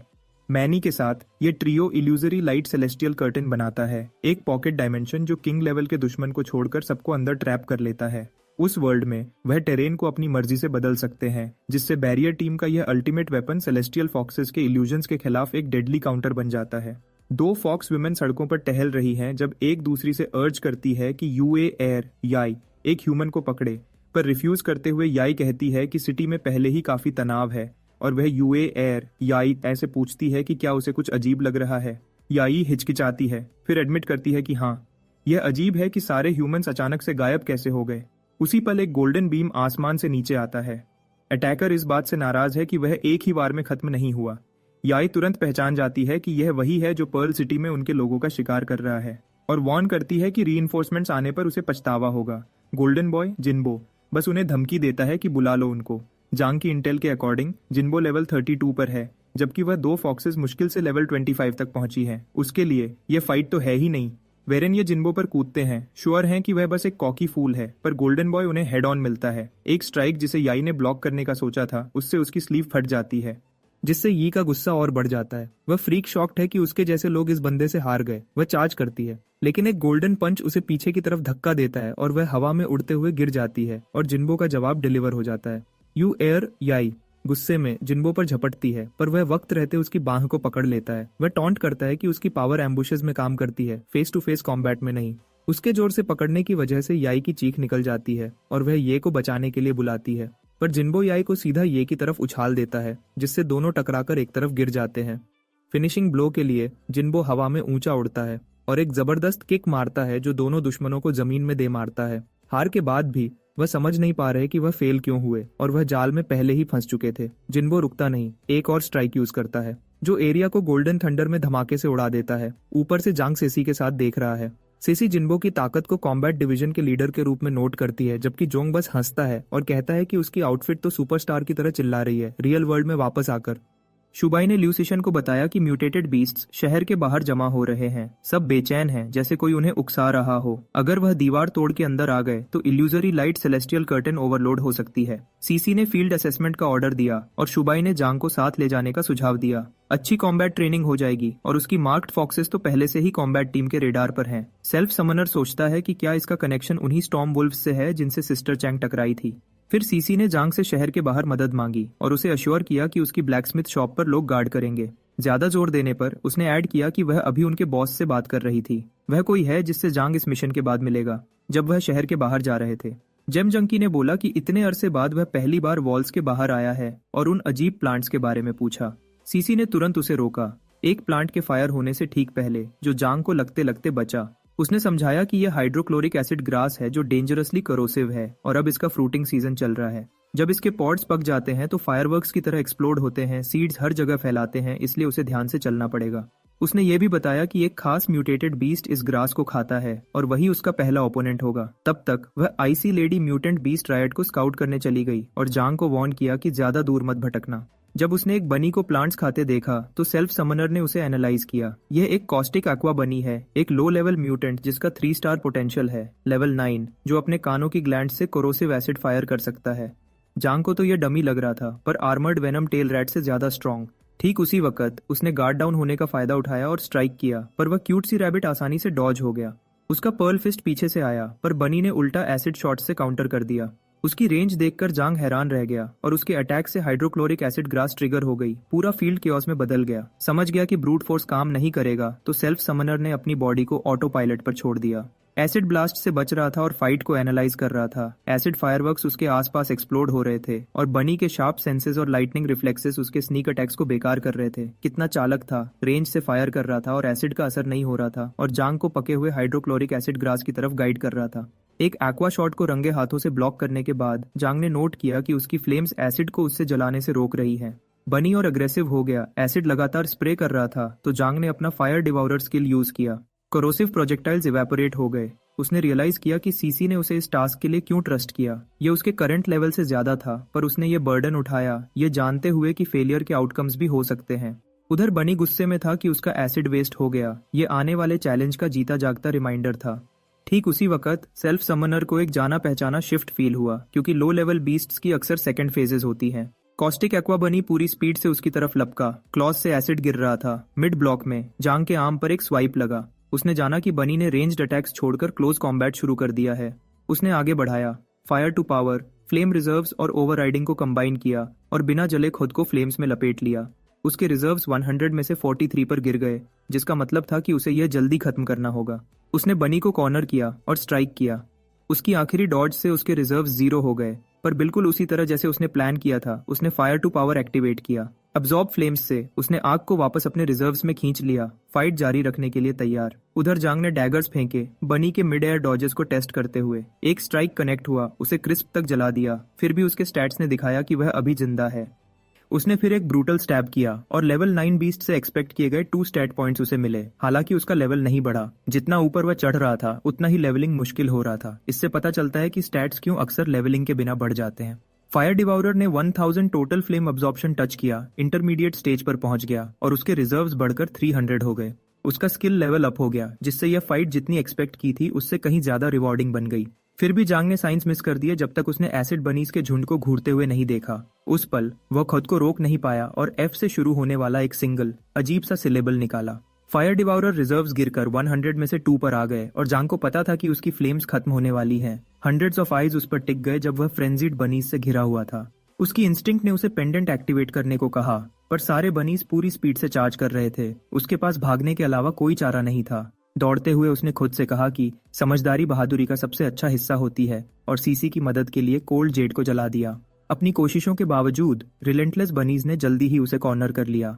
जांग जिद्दी था, उसने मानने से मना कर दिया कि बनीज कोऑर्डिनेट कर रहे हैं, भले ही उनके फ्लैंकिंग मैन्यूवर्स उसे असली मुसीबत में डाल रहे थे। कोई चारा न होने पर वह अपने कपड़ों को एसिड स्प्रे के खिलाफ मेकशिफ्ट शील्ड की तरह यूज करता है। ठीक समय पर सीसी इंटरवीन करती है, उसे वाटर मैजिक से शील्ड करते हुए, और उसे पीछे रहने का इंस्ट्रक्ट करती है। वह जल्दी नोटिस करती है कि बोल्डर रैबिट्स भी बजर्क हो गए हैं और एक मैसिव वेव ऑफ वाटर भेजती है जो साइट में हर बनी को लगभग डुबो देती है। केओस के बीच एक ह्यूमन लाइक फेस उभरता है जो एक ट्रैजिक स्टोरी की हिंट देता है। जंग रियलाइज करता है कि वह मुश्किल से इन क्रीचर्स में से एक को टेक डाउन कर पाया है और वह एवरीथिंग दे रहा है, फिर भी फाइट और डिमांड करती है। सीसी डिमांड करती है कि उसके जाने के दौरान चीजें इतनी आउट ऑफ हैंड कैसे हो गईं, पर जंग के पास कोई आंसर्स नहीं है।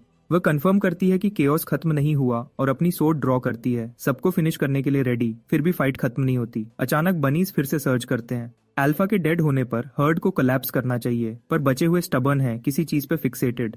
कोई और चॉइस न देखकर सीसी अपनी सोर्ड के साथ ऑल आउट जाती है, पर फिर भी एक लोन बनी रह जाता है। इसी बीच सीसी रियलाइज करती है कि वे अल्फा से डील कर रहे हैं और की इसके बॉडी के अंदर है। वह बनी की पावर स्ट्रिप करती है और एक स्पिरिट कंट्रोलिंग पिल रिट्रीव करती है। सेंट जॉन्ग का अटेंशन कैच करती है और सीसी एक्सप्लेन करती है कि इसे एक सर्टेन ऑर्गेनाइजेशन ने म्यूटेटेड बीस्ट्स को कंट्रोल करने के लिए क्राफ्ट किया है। वह कंफर्म करती है कि बीस्ट जो जुकलन को एम कर रहा है फाइनली खुद को रिवील कर रहा है। पिल इमिट्स एक यूनिक अरोमा जो ओनली लो और मिड लेवल म्यूटेंट्स डिटेक्ट कर सकते हैं, जो उन्हें इसे कंज्यूम करने के लिए लूअर करता है। कंज्यूम करने पर बीस्ट्स अपनी विल लूज कर देते हैं, पिल के मास्टर के कंप्लीटली सबसर्विएंट हो जाते हैं, और यह जेम कॉन्ट्रैक्ट से बहुत डिफरेंट इफेक्ट है। जू क्लैन की कंट्रोल स्ट्रेटेजी एक मिस्ट्री रहती है, यह जानते हुए कि पिल डाइजेस्टेबल नहीं है, इसे पीछे छोड़ने से और बीस्ट्स इसके इन्फ्लुएंस में आ सकते हैं। वापस जाते हुए सीसी पिल्स और बीस्ट रैम्पेज के कनेक्शन को नोट करती है और हेडक्वार्टर्स को रिपोर्ट करने की प्लान करती है। वह जांग को यह भी बताती है कि वह सिटी वॉल्स के बाहर उसके साथ ट्रेनिंग कंटिन्यू करेगा। चैट करते हुए एक शैडोवी फिगर पास में लर्क करता है, पर सीसी जल्दी उसे सेंस करती है और एक ट्री को हाफ में स्लाइस कर देती है। जांग पूछता है कि क्या कुछ रॉन्ग है, पर वह ब्रश ऑफ करती है, अपनी फोकस शार्प रखते हुए। एक वीक बाद हिज हाइनेस लुओ को उसके लैकीज ने इन्फॉर्म किया कि क्राफ्ट्समैन स्ट्रीट के सारे सेलेस्टियल फॉक्सेस गैदर हो गए हैं। स्ट्रेंज विंड्स बाहर स्टर करते हैं। जैसा कि लुआ रिमार्क करती है कि म्यूटेटेड बीस्ट्स पहले से कहीं ज्यादा ऑफ्टन अटैक हो रहे हैं। वह वंडर करती है कि क्या हुआंग ज़ेमिन इसके पीछे है, पर थॉट्स डिसमिस करती है क्योंकि वह अब उस पर रिलाई नहीं करती। इंस्टेड वह डिसाइड करती है कि फाइनली उसका टाइम है मूव करने का। और बस ऐसे ही इम्पोस्टर लूट अपने मिनियंस को बताती है कि ह्यूमंस ने कॉग्निटिव डिस्टॉर्शन से फ्री होने का वे ढूंढ लिया है, जिससे उनके काइंड में हैवी लॉसेस हुए हैं। फॉलन क्राफ्ट्समैन स्ट्रीट के पास स्टेशन्ड थे और जो अभी वहां हैं वे नेक्स्ट टारगेट्स हो सकते हैं। काउंटर करने के लिए बिग फ्रीक अपने लैकीज को एक कन्विंसिंग सीन स्टेज करने का ऑर्डर देती है जो एनिमी को रैशली एक्ट करने के लिए पुश करे। डिटरमिन है कि वे ट्रूली किसका फेस कर रहे हैं। Deep in the forest Chang the gem junkie अपने long dormant night walker mode को अनलीश करता है, बुलेट रैबिट्स के स्वॉर्म में चार्ज करते हुए। पूरा वीक ग्राइंडिंग के बाद वह फाइनली लेवल 6 पहुंच गया है और उनके पैटर्न्स मास्टर कर लिए हैं, उनके एसिड प्रोजेक्टाइल्स को शार्प प्रिसीजन के साथ स्लिप पास्ट करते हुए। स्टेप 1 सिंपल है, उनकी रेंज्ड अटैक्स को न्यूट्रलाइज करना बिना हिट लिए, उन्हें फ्रेंजी में ड्राइव करना। स्टेप 2 फॉलोज करता है जब वे खुद को एसिड में ड्रेंच करते हैं और क्लोज रश करते हैं। उनकी फ्लैमेबल कोटिंग फास्ट बर्न करती है, पर कभी डेडली होने के लिए इनफ नहीं रहती। जांग उन्हें एनीवे स्कॉच करता है, यह जानते हुए कि स्कारलेट सर्पेंट स्केल्स फ्यूल की तरह हैं, उसकी फ्लेम्स डाई करने से रिफ्यूज करती है। वह इसे फायर डिवाउरर 3 फ्लेवर्स ट्रू फायर कहता है, हालांकि वह इंस्टेंटली नेम पर क्रिंज करता है। फिर भी वह अपने ब्लेजिंग टॉर्नेडो के व्हर्लविंड से इमर्ज करता है, रोस्टेड रैबिट से सराउंडेड, उसके सर्पेंट स्केल्स फाइनली स्पेंट। वह बिलीव करता है कि यह मैसेकर उसे नेक्स्ट लेवल की ओर पुश करने के लिए इनफ है, even as the weight of his choice lingers. Analysis complete. Self summoner level 7 पर असेंड करता है, उसके स्टैट्स कॉन्ट्रैक्ट जिम के साथ राइज करते हैं, जो लेवल 5 पर एडवांस करता है और डीप ब्लू ग्लो करता है। वह रिकॉल करता है कि लेवल 4 और 6 के बीच नथिंग चेंज्ड। जेम स्टबर्नली 4 पे स्टक रहा, यह प्रूव करता है कि यह उससे कहीं हार्डर लेवल करता है। क्यूरियोसिटी स्टर्स कि इस बार यह किस काइंड की पावर अनलॉक करेगा, होपफुली कॉम्बैट के लिए फिट कुछ। अचानक एक लोन बनी सिनिस्टर ऑरा रेडिएट करता है, शॉक्ड कि यह सर्वाइव कर गया। जेम जंकी खुद को तैयार करता है, डिक्लेयर करता है कि वह अब वह पुशओवर नहीं रहा जो पहले था। ट्विस्टेड क्रीचर लंजेस और जोंग नैरोली डॉज करता है, बदले में डार्क एनर्जी फेंकता है। एक मोमेंट के लिए वह वंडर करता है कि क्या ये गोस्ट है, डीमन है, या उसके स्लॉटर से जन्मा कोई वेंजफुल स्पिरिट। जो भी हो, सेल्फ समनर इसे डिसाइसिव स्ट्राइक से काट देता है। फिर भी जो उसे सबसे ज्यादा अनसेटल करता है वह विक्ट्री नहीं बल्कि फैक्ट है कि एक मियर बुलेट रैबिट ने ऐसी टेक्निक डिस्प्ले की। वह वंडर करता है कि क्या क्रीचर स्पिरिट कंट्रोलिंग पिल के इन्फ्लुएंस में है और इसे कुछ कॉफ अप करने के लिए फोर्स करता है, पर जो ड्रॉप होता है वह पिल जैसा कुछ नहीं है। एनालिसिस के दौरान ऑब्जेक्ट आइडेंटिफिकेशन रेजिस्ट करता है, एक रैरिटी जांग ने एजेस में एनकाउंटर नहीं की। आखिरकार रिजल्ट सरफेस करता है। नेदर मिस्ट एसेंस, इसकी क्वालिटी अननोन। एक पोटेंट फोर्स जो नेदर मिस्ट ब्लैक गोट के टेस्टिकल्स में स्टोर्ड होती है, इसे कंज्यूम करना अनप्रिडिक्टेबल रिजल्ट्स प्रॉमिस करता है, जो टेम्पटिंग और डेंजरस दोनों है। एनालिसिस के बाद जांग नेदर मिस्ट एसेंस होल्ड करता है, एक रेयर ऑर्ब जिसकी क्वालिटी अननोन है। कहा जाता है कि इसमें नेदर मिस्ट ब्लैक गोट के टेस्टिकल्स में स्टोर्ड पोटेंट पावर होती है। इसे कंज्यूम करना अनप्रिडिक्टेबल रिजल्ट्स प्रॉमिस करता है। प्लेबैक इनिशिएट होता है, एक स्पेक्ट्रल गोट को रिवील करता है जो ब्लैक ऑरा में रीद्ड है। इसकी प्रेजेंस बीस्ट्स को अपनी ओर ड्रॉ करती है। एक बोर रेकलेसली चार्ज करता है, पर उसका बॉडी एपरिशन से स्ट्रेट थ्रू पास करता है। केवल गोट स्पिरिट के लिए, जो इसे अपने जॉज में सीज करता है, दोनों क्रीचर्स डिस्ट्रॉयड होने के साथ एंड करता है। टू बी ऑनेस्ट, ये डमी फील करता है कि ऑर्ब विंड जेम जितना ही रेयर और वैल्यूएबल है, पर उसे आइडिया नहीं कि इसका इफेक्ट कैसे ट्रिगर करना है। डायरेक्ट कॉन्टैक्ट कुछ नहीं करता, अनलाइक उसकी लास्ट अवेकनिंग, और वह वंडर करता है कि क्या उसे रियली ये डिस्गस्टिंग थिंग स्वॉलो करना होगा जो ब्लैक गोट के प्राइवेट से आया। थॉट उसे गैग करता है, पर फिर एक शार्प मेमोरी हिट करता है। टाइम जब म्यूटेटेड बीस्ट्स ने उसे और जेमिन को नियरली किल किया था, और जब उसे फर्स्ट पता चला कि उन फॉक्सेस ने सूजिंग याओ को डिवावर किया था। खुद को मॉक करता है कि वह सोचता है कि उसके पास चॉइस का लग्जरी है। वह एनीवे इसे स्वॉलो करता है। इंस्टेंट में उसका बॉडी कन्वल्स करता है और उसका माइंड ऐसा फील करता है जैसे टीयर अपार्ट हो रहा हो। वह स्क्रीमिंग कोलैप्स करता है, विजन्स उस पर क्रैश करते हैं। एक में वह सूजिंग याओ को सेलेस्टियल फॉक्स शैकल्स में बाउंड देखता है, जो उसे कहती है कि सेटबैक्स और पेन के बावजूद सर्वाइव करो। उसका माइंड रिज से बर्न करता है जब वह सूजिंग याओ को वाउ करता है कि वह तब तक नहीं मरेगा जब तक last one of them gone नहीं हो जाता। सिस्टम उसका ग्रोथ रिवील करता है, 7 स्टार्स ऑफ पोटेंशियल दिखाता है और उसे नेदर मिस्ट बॉडी ग्रांट करता है, एक पावर जो लिविंग बीइंग्स के फियर को एब्जॉर्ब करती है और उसे कंट्रोलेबल नेदर मिस्ट में टर्न करती है। 20 के रिजर्व के साथ प्रत्येक पॉइंट फिजिकली मैनिफेस्ट करता है। अटैक और defence equal to 10% of its current level, stacking to a terrifying 1000%। First time के लिए जांग एक एबिलिटी होल्ड करता है जो प्योरली बैटल के लिए बिल्ट है। ऑफेंस और डिफेंस को एक रिलेंटलेस फोर्स में मर्ज करता है। यह पावर क्लियरली डिपेंड करती है कि वह कितना नेदर मिस्ट यूज करता है, और सेल्फ समनर अपनी ग्रोथ पोटेंशियल से स्टन्ड है। उसने कभी नहीं सोचा था कि वह ग्रोथ थिंग इतना स्ट्रॉन्ग टर्न आउट कर सकता है।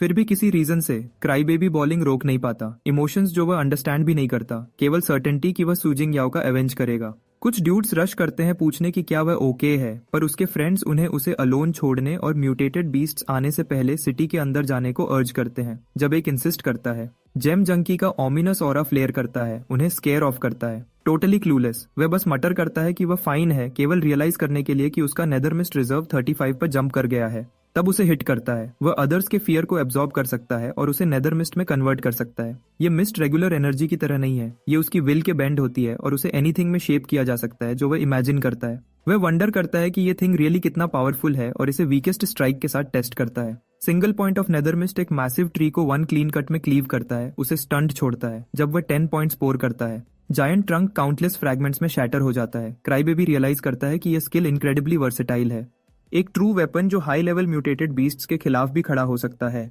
अगर समझदारी से यूज किया जाए तो। फिलहाल सेल्फ समनर ने लो की रहने का फैसला किया है और पर्ज स्क्वाड के साथ चुपचाप स्ट्रांग बनता जा रहा है। जब जांग अपनी नई पावर की तारीफ कर रहा होता है, तभी सिस्टर सीसी अचानक वहां आती है और जिस नेदर मिस्ट म्यूटेटेड बीस्ट से वो अभी लड़ा था, उसको अर्जेंटली ढूंढ रही होती है। उस डमी को अजीब सा डेजा व्यू होता है, उसे चांग की याद आती है और कैजुअली एडमिट करता है कि उसने नेदर मिस्ट एसेंस निगल ली है। सीसीए गुस्से में आग बबूला हो जाती है, पूछती है कि क्या उसको मरने का शौक है। वो इंसिस्ट करता है कि यह इतना बुरा नहीं हो सकता क्योंकि उसके एनालिसिस में कुछ भी डेंजरस नहीं दिखा, और अगर कुछ गलत हुआ तो वो जोर लगाकर उसे स्पिट आउट कर सकता है। लेकिन सीसीए गुस्से से बोलती है कि हर चीज अंडू नहीं हो सकती और पूछती है अगर वो पैरासाइट हुआ तो। ये बात सुनकर आखिर में वो हिल जाता है, सोचता है कि क्या जो चीज उसने खाई वो सच में लीथल हो सकती है। फिर सीसी उसे वार्न करती है कि नेदर मिस्ट बीस्ट्स ऐसी क्रीचर्स हैं जिनका कोई अननोन ओरिजिन है और कोई फिक्स्ड फॉर्म नहीं, और वो अक्सर ब्लैक माउंटेन गोट्स या बुलेट रैबिट्स जैसे होस्ट्स के अंदर छुपी रहती हैं। सीसी एक्सप्लेन करती है कि यह क्रीचर्स नेदर मिस्ट बीस्ट द्वारा कंट्रोल किए जाने वाले पपेट्स से ज्यादा कुछ नहीं होते। एक बार जब होस्ट मर जाता है तो पैरासाइट उसके किसी ऑर्गन में घुस जाता है और अगले वेसल के लिए इंतजार करता है। वो जोर देकर कहती है कि सबसे बड़ा रियल डेंजर ये है कि नेदर मिस्ट अपने होस्ट पर फुल कंट्रोल कर सकता है। ये सुनकर वो डमी डर जाता है, पैनिक करता है कि कहीं बीस्ट उसके साथ लैच तो नहीं हो गया। एसेंस निगलने के बाद जो अनबेरेबल पेन हुआ था वो याद करके वो सोचता है कि कहीं नेदर मिस्ट अभी से उसकी बॉडी पे टेक ओवर करने की कोशिश तो नहीं कर रहा। जांग को लगता है कि वो चीज लैच होने में फेल हो गई होगी क्योंकि वो फाइन महसूस कर रहा है, लेकिन सीसीए वार्न करती है कि वो नॉर्मल नहीं है। हो सकता है उसके अंदर के किसी और मॉन्स्टर ने नेदर मिस्ट बीस्ट को साफ कर दिया हो या शायद उसके एब्सोल्यूट कंट्रोल की वजह से वो पैरासिटाइज्ड होने पर भी सेफ है। फिर भी वो साफ कर देती है, अगर तू म्यूटेट हुआ तो मैं इस सेल्फ समनर को बिना सोचे समझे काट दूंगी। तभी उनके बीच एक स्पाइडर गिरता है। उस आइस लेडी की तो हवा टाइट हो जाती है, वो पैनिक में उसको टुकड़े टुकड़े काट देती है। उसके बाद वो जांग से लिपट जाती है, बेग करती है कि उसे वहां से दूर ले चलो। वो डमी खुद को नॉस्टैल्जिक होने से रोक नहीं पाता। सीसी आज भी बग से उतना ही डरती है जैसे बचपन में डरती थी। तब लिटिल सीसी छाव में अपनी किताबें लेकर बैठी रहती थी, जबकि जांग उसे बग से चिढ़ाता था। जब एक उड़ जाता था तो वो सीसीए को ब्लेम करता था कि उसने डर कर उसे भगा दिया।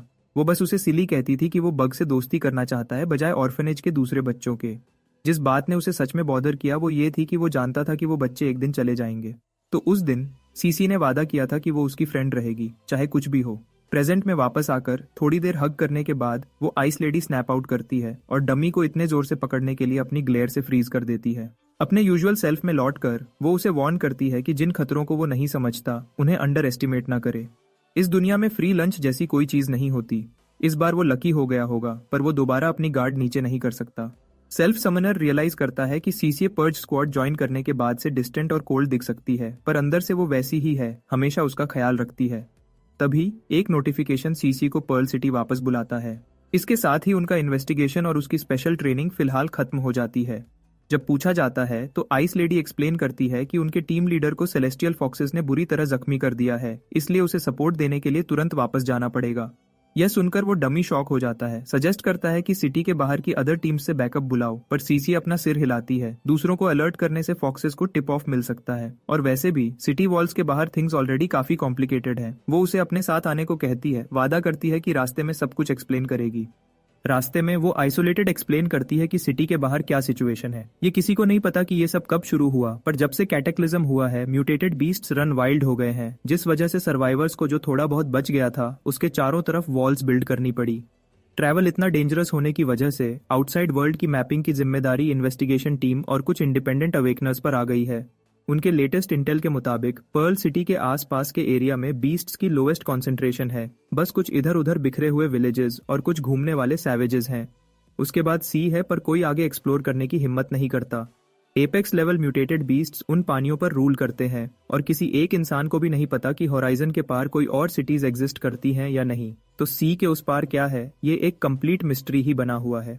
जब सीसी वॉल्स के बाहर की सिचुएशन के बारे में पूछती है तो वो लड़का एक्सप्लेन करता है कि purge squad illusory light celestial curtain से पर्ल सिटी की मॉनिटरिंग कर रहा था और पिछली रात तक सब शांत लग रहा था। पिछली रात लो और mid level celestial foxes Crossman street पर स्वॉर्म्ड हो गए, पर वो एक ट्रैप निकला जिसे दुश्मन के कमांडर ने खुद लीड किया था। उनके लीडर कैप्टन जिन्बो रिट्रीट को कवर करते हुए बुरी तरह जख्मी हो गए और अब सीसी को उनकी ड्यूटीज टेक ओवर करके पर्ल सिटी को सेफ रखने के लिए कहा गया है। जब जांग मदद ऑफर करता है तो वो इस डमी को ब्लैकस्मिथ शॉप वापस जाकर रेस्ट करने को कहती है, वादा करती है कि बाद में मिलेगी। जांग होप करता है कि सीसी और जिन्बो दोनों ठीक हो जाएं। आखिर में वो अपनी बाहें स्ट्रेच करता है, सिटी के बाहर के एग्जॉस्टिंग डेज के बाद अनवाइंड होने के लिए रेडी है और सोचता है कि जेमॉन्ड की बीस्ट किंग फिश ट्रेनिंग कैसी चल रही होगी। रास्ते में जांग नोटिस करता है कि उसके आसपास हर कोई अपनी जगह पर फ्रीज हो गया है। टाइम खुद रुक गया है। एक आदमी की आवाज आती है और सेल्फ समनर तुरंत एनालिसिस एक्टिवेट करता है, पर फेल हो जाता है। टारगेट की हिडन एबिलिटी उसको ब्लॉक करती है। वो ओल्ड बोन स्मर्क्स करता है, जांग के एनालिसिस के एंडलेस यूज को नोट करता है। ये ऐसी फीट है जिसे हाई लेवल अवेकनर्स भी डेली 10 बार से ज्यादा रिपीट नहीं कर सकते। फिर वो उसकी क्लेवर ट्रिक की तारीफ करता है कि वो अपनी बॉडी को नॉन स्टॉप एनालाइज करने के लिए फोर्स करता है। हालांकि जांग को कोई आइडिया नहीं है कि ये आदमी कैसे जानता है, पर उस आदमी का ऑरा ही उसकी स्पाइन में चिल्स भेज देता है। फिर भी वो जांग को टॉन्ट करता है कि मूव करके दिखा। जांग रिफ्यूज करता है, कहता है कि उसके पास किसी ओल्ड टाइमर से लड़ने की कोई वजह नहीं है, पर वो ओल्ड बोन गहरी चोट करता है। उसे मॉक करता है कि स्ट्रेंथ के बिना जिंगयाओ का बदला लेने का उसका वाव सिर्फ एम्प्टी टॉक है। ये टिक उसकी नर्व को छू जाती है। सेल्फ समनर फुल स्पीड से आगे लॉन्च करता है, पर वो ओल्ड मैन कैजुअली एक स्पेशल रिफ्ट में वैनिश हो जाता है। उसका टेलीपोर्टेशन जांग के चार्ज को मॉक करता है। वो ओल्ड टाइमर अचानक उसके पीछे अपीयर होता है, आसानी से उसके पंच को ब्लॉक करता है और उसकी स्लो स्पीड का मॉक करता है। पर सेल्फ समनर ने तो ट्रैप लगाया था, फायर डिवाउरर को उसे जिंदा भूनने के लिए अनलीश किया, लेकिन अटैक फिजल हो गया। वह तो सिर्फ एक आफ्टर इमेज थी। वह old bone water element strike से काउंटर करता है। जांग ये सोचकर हिल जाता है कि इस मॉन्स्टर के पास और कितनी एबिलिटीज हैं। अपनी नेदरमिस्ट रिजर्व्स के 18 पर आने के बाद वह एक फेंट करता है और नाइट वॉकर के साथ अंदर घुसकर स्नीक अटैक करता है, लेकिन वह ओल्ड मैन इसे क्लेवर पर वीक बोलकर झटके से हटा देता है और एक सिंगल टेलीकिनेटिक ब्लास्ट से जांग को हवा में उड़ा देता है। हालांकि ओल्ड बोन मानता है कि इस लड़के की स्ट्रेंथ इंप्रेसिव है और बात करने के लायक है, जैम जंकी रियलाइज करता है कि यह सब एक टेस्ट था। जांग की पावर अभी भी सीसीए या जिन्बो के आसपास भी नहीं है और पर्ज स्क्वाड कैप्टन ही उस लीग में है। जब वह जेम जंकी पूछता है कि उसे किस नाम से बुलाए, तो वह ओल्ड मैन सिर्फ स्मर्क करता है और कहता है कि जो चाहे बुला लो। या क्या वह सच में उसका नाम भूल चुका है? एक बात तो साफ है कि पर्ज स्क्वाड ने जांग को पहले ही समझ लिया है। जो उसे समझ नहीं आता वह यह है कि सिटू शिबाई ने खुद को ऐसे रिवील क्यों किया। सिटू उसकी बात काट देता है, इस डमी को कहता है कि पहले यह सीख कि दूसरों को अपना माइंड रीड करने से कैसे रोकते हैं, फिर ओवर थिंकिंग करना। यह सुनकर जांग स्टन हो जाता है, सोचता है कि क्या यह करना भी पॉसिबल है। फिर सिटू एक्सप्लेन करता है कि पिछले 200 सालों में पर्ल सिटी ने एक भी अल्टीमेट लेवल अवेकनर नहीं देखा अब तक। जांग बैफल्ड है क्योंकि उसने सोचा था कि एपेक्स ही सबसे हाईएस्ट टीयर है, लेकिन सिटू क्लैरिफाई करता है नॉर्मल अवेकनर्स, यहाँ तक कि हाई लेवल्स भी जिंदगी भर एक ही एबिलिटी से बंधे रहते हैं, जबकि एक अल्टीमेट लेवल अवेकनर उन जंजीरों को तोड़ सकता है और एंडलेसली नई पावर्स अवेकन कर सकता है। फिर एक तीखी क्यूरियोसिटी के साथ वह ओल्ड मैन पूछता है कि क्या जांग की अल्टीमेट एबिलिटी कॉन्ट्रैक्ट जेम उसकी खुद की एबिलिटी पाथ ऑफ अदर्स को कॉपी कर सकती है। मिस्टर सिटू आउटकम जो भी हो, जांग को ग्रेटिट्यूड के तौर पर एक गिफ्ट ऑफर करता है और उसके क्वेश्चंस का जवाब देने का वादा भी करता है। जब जांग पूछता है कि अगर वह रिफ्यूज करे तो क्या होगा, तो वह ओल्ड टाइमर सिर्फ श्रग करता है और गिफ्ट दिखाता है, एक गोल्डन ट्रेजरी ब्रेसलेट जिसमें एक स्टोरेज स्किल है जिस पर वह कभी रिलाई करता था। जेम जंकी तो पागल ही होने वाला होता है, ओल्ड मैन को वे टू जेनरस कहता है क्योंकि स्टोरेज स्पेस ही वह चीज है जो उसके पास नहीं थी। सीटू फिर उसे अपना हाथ आगे बढ़ाने को कहता है, उसके हाथ पर कुछ करता है और जांग के उसकी एबिलिटी कॉपी करने की कोशिश करने के बाद सीटू कंफर्म करता है कि न ही उसकी मेन और न ही डेरिवेटिव एबिलिटीज कॉपी हो सकती है। यह प्रूव करता है कि सेल्फ समनर सच में स्पेशल है। अपने वादे के मुताबिक ओल्ड टाइमर उसे गोल्डन ट्रेजरी ब्रेसलेट दे देता है। ओल्ड मैन का शुक्रिया कहने के बाद यह ड्यूड ब्रेसलेट को एग्जामिन करता है और जो उसकी एनालिसिस रिवील करती है उससे वह नियरली फ्रीज हो जाता है। प्लेबैक में दिखता है कि एक बूढ़ी औरत को बांधा गया है और उस पर एनर्जी की गोल्डन शावर डाली जा रही है। यह वह क्रूअल प्रोसेस है जिसके पीछे इस आइटम को फॉर्ज किया गया। ऐसे इक्विपमेंट बनाने के लिए ह्यूमन लाइफ सैक्रिफाइस की गई थी। जांग का पहला क्वेश्चन है कि क्या सारे स्पेशल गियर ऐसे ही बनते हैं। वह ओल्ड टाइमर कंफर्म करता है कि पिछले 200 सालों से स्ट्रिक्टली फॉरबिडन होने के बावजूद अभी भी ऐसे क्रिमिनल्स हैं जो ऑब्जेक्ट्स फॉर्ज करने के लिए ह्यूमन सैक्रिफाइस का यूज करते हैं। सीटू एडमिट करता है कि वह ब्रेसलेट डिस्ट्रॉय करने का प्लान बना रहा था, पर अब जब यह जांग के हाथों में है तो हो सकता है यह सेल्फ समनर ही वह है जिसे उन लोगों को जस्टिस दिलाना है जो सच में डिजर्व करते हैं। वह लॉस्ट सोल्स जो ब्रेसलेट से बंधे हैं आखिरकार रेस्ट कर सकते हैं। पर जांग का अगला क्वेश्चन था कि क्या लाइव्स हमेशा ऐसे ही केयरलेसली टॉस की जाती थी, यहाँ तक कि 200 साल पहले भी। सीटू एक ग्रिम नॉड के साथ कंफर्म करता है। तब बीस्ट टेमिंग जू फैमिली पर्ल सिटी पर आयरन फिस्ट से रूल करती थी, सबको अपनी मर्जी का स्लेव बना रखा था। आदमी टुकड़ों के लिए एंडलेसली लेबर करते थे। औरतें पैम्पर्ड यंग मास्टर्स के लिए प्लेथिंग्स के तौर पर पकड़ी जाती थी। बच्चों को पैदाइश से ही लॉयल टूल्स बनने के लिए ब्रेन वॉश किया जाता था। और वह बुजुर्ग जो अब काम नहीं कर सकते थे, उन्हें जू फैमिली के म्यूटेटेड पेट्स को जिंदा खिला दिया जाता था। जो भी उस वक्त अवेकन होता था उसे या तो एनस्लेव किया जाता था या इक्विपमेंट फॉर्ज करने के लिए इंग्रेडिएंट्स के तौर पर सैक्रिफाइस कर दिया जाता था, जब तक कुछ ब्रेव सोल्स ने जू फैमिली की टेरनी को गिराने के लिए स्ट्रेंथ जमा नहीं की। जांग सिटू की पावर से इम्प्रेस्ड होकर सोचता है कि ओल्ड बोन खुद ही प्रिंसेस यूए से डील क्यों नहीं करता और पर्ल सिटी को दोबारा फ्री क्यों नहीं करता। एनक्रिप्टेड कम्युनिकेशंस एक्टिवेट करते हुए साइटू एक्सप्लेन करता है कि वह नहीं कर सकता, पर अश्योर करता है कि सिटी की डिफेंसेस कमजोर नहीं है। सेलेस्टियल फॉक्स एम्बुश ने बस उन्हें ऑफ गार्ड पकड़ लिया था। पर्ल सिटी के पास अपनी इन्वेस्टिगेशन टीम है जो म्यूटेटेड बीस्ट से वाइल्ड्स को स्कावर करती है, पर्ज स्क्वाड गेट्स की सीक्रेट में गार्डिंग करता है और सबसे ऊपर kings divine artifact sun and moon pearl जो अपनी रेंज के अंदर की सभी लाइफ को सप्रेस करता है, उनकी पावर को लेवल 40 पर कैप करता है। उसने कहा अगर किंग लेवल बीस्ट भी अपीयर हुआ तो सन एंड मून पर्ल उसे एपेक्स तक सप्रेस कर देगा। और साइटू फ्लैटली क्लेम करता है कि वह आसपास का सबसे स्ट्रॉन्गेस्ट एपेक्स है। लेकिन उसकी हेजिटेशन जांग को सस्पिशियस बना देती है। वह पूछता है कि क्या अंदर कोई ट्रेटर है। ओल्ड टाइमर एडमिट करता है कि सिटी लॉर्ड मिसिंग है और उसके अलावा सिर्फ जू फैमिली रेमनेंट्स ही आर्टिफैक्ट को मैनिपुलेट कर सकते हैं। वह स्नेक्स जो कभी पर्ल सिटी के रूलर्स थे, अपने डाउनफॉल के बाद शैडोज में क्रॉल कर गए थे, अब सन एंड मून पर्ल को शट डाउन करके और सेलेस्टियल फॉक्सेस को अंदर आने देकर फिर से रिसर्फेस हो रहे हैं। जांग जल्दी से डॉट्स कनेक्ट करता है। बीस्ट एक्टिविटी में अचानक स्पाइक उसी का किया धरा होगा। साइटू नॉड करता है, कहता है कि वह सालों से जू रेमनेंट्स का हंट कर रहे हैं, पर उन्हें पूरी तरह से वाइप आउट करना ऐसे वीड्स उखाड़ने जैसा है जो इतनी गहरी जड़ रखते हैं कि वह कभी खत्म नहीं होंगे। जांग को यह समझ नहीं आता कि क्या जू फैमिली किसी बड़ी चीज के पीछे है, क्या सिटी लॉर्ड अभी भी जिंदा है, या वह बीस्ट अपराइजिंग क्यों कर रहे हैं। वह यह भी जानने के लिए इच करता है कि सेलेस्टियल फॉक्स किंग सच में कितनी पावर विल्ड करता है। इन आंसर्स के बिना वह रियलाइज करता है कि सिटू शिबाई को ध्यान से चलना होगा, वरना जिस पल उसकी सबसे स्ट्रॉन्गेस्ट शील्ड गिरेगी, पर्ल सिटी उसी पल कोलैप्स हो जाएगा। यह तो बिल्कुल जांग की पिछली लाइफ की वॉर्स जैसा है, जहां न्यूक्लियर वेपन्स सिर्फ रोकथाम के तौर पर मौजूद थे, उन्हें कभी सोचे बगैर फायर नहीं किया जाता था। प्रिंसेस यूए कितना भी प्रोवोक करे, कोई और शायद स्नैप हो जाए, पर सिटू नहीं। इसलिए वो ओल्ड बोन आखिर में एडमिट करता है कि उसे जांग की जरूरत है, भले ही उसकी एबिलिटी कॉपी ना हो सके, और पूछता है कि क्या वो पर्ज स्क्वाड ज्वाइन करेगा। सेल्फ समनर बिल्कुल भी हेजिटेट नहीं करता और कहता है, मैं अंदर हूँ। आयरन सोल ब्लैकस्मिथ शॉप पर जेमिन सिस्टर चांग पर सडन रिपेयर वर्क के बारे में जोर डालती है, पर वो इसे फ्री टाइम का यूज करना बताकर टाल देती है। इधर पिंकी अपनी चिंता छुपा नहीं पाती। जांग को गए हुए कई दिन हो गए हैं। चांग उसे तंग करती है और कहती है कि वो उसकी लिटिल वाइफी की तरह एक्ट कर रही है, उसे इतना मिस कर रही है कि ट्रेनिंग में उसका ध्यान नहीं लग रहा। पिंकी बहुत हार्ड ब्लश करती है, इंसिस्ट करती है कि ऐसी कोई बात नहीं, पर एडमिट करती है कि पिछले 3 दिनों से उसके गाइडेंस के बिना वो खोया हुआ फील कर रही है। चांग हल्के से हंसती है और फिर तंग करके काम करने का वचन देती है। वंडर वुमन एक्सप्लेन करती है कि पर्ल सिटी के बाहर के विलेजेस और डेंजर जोन्स पहले ही मार्क्ड है, इसलिए जब तक वो डमी उन्हें अवॉइड करता है वो सही रहेगा।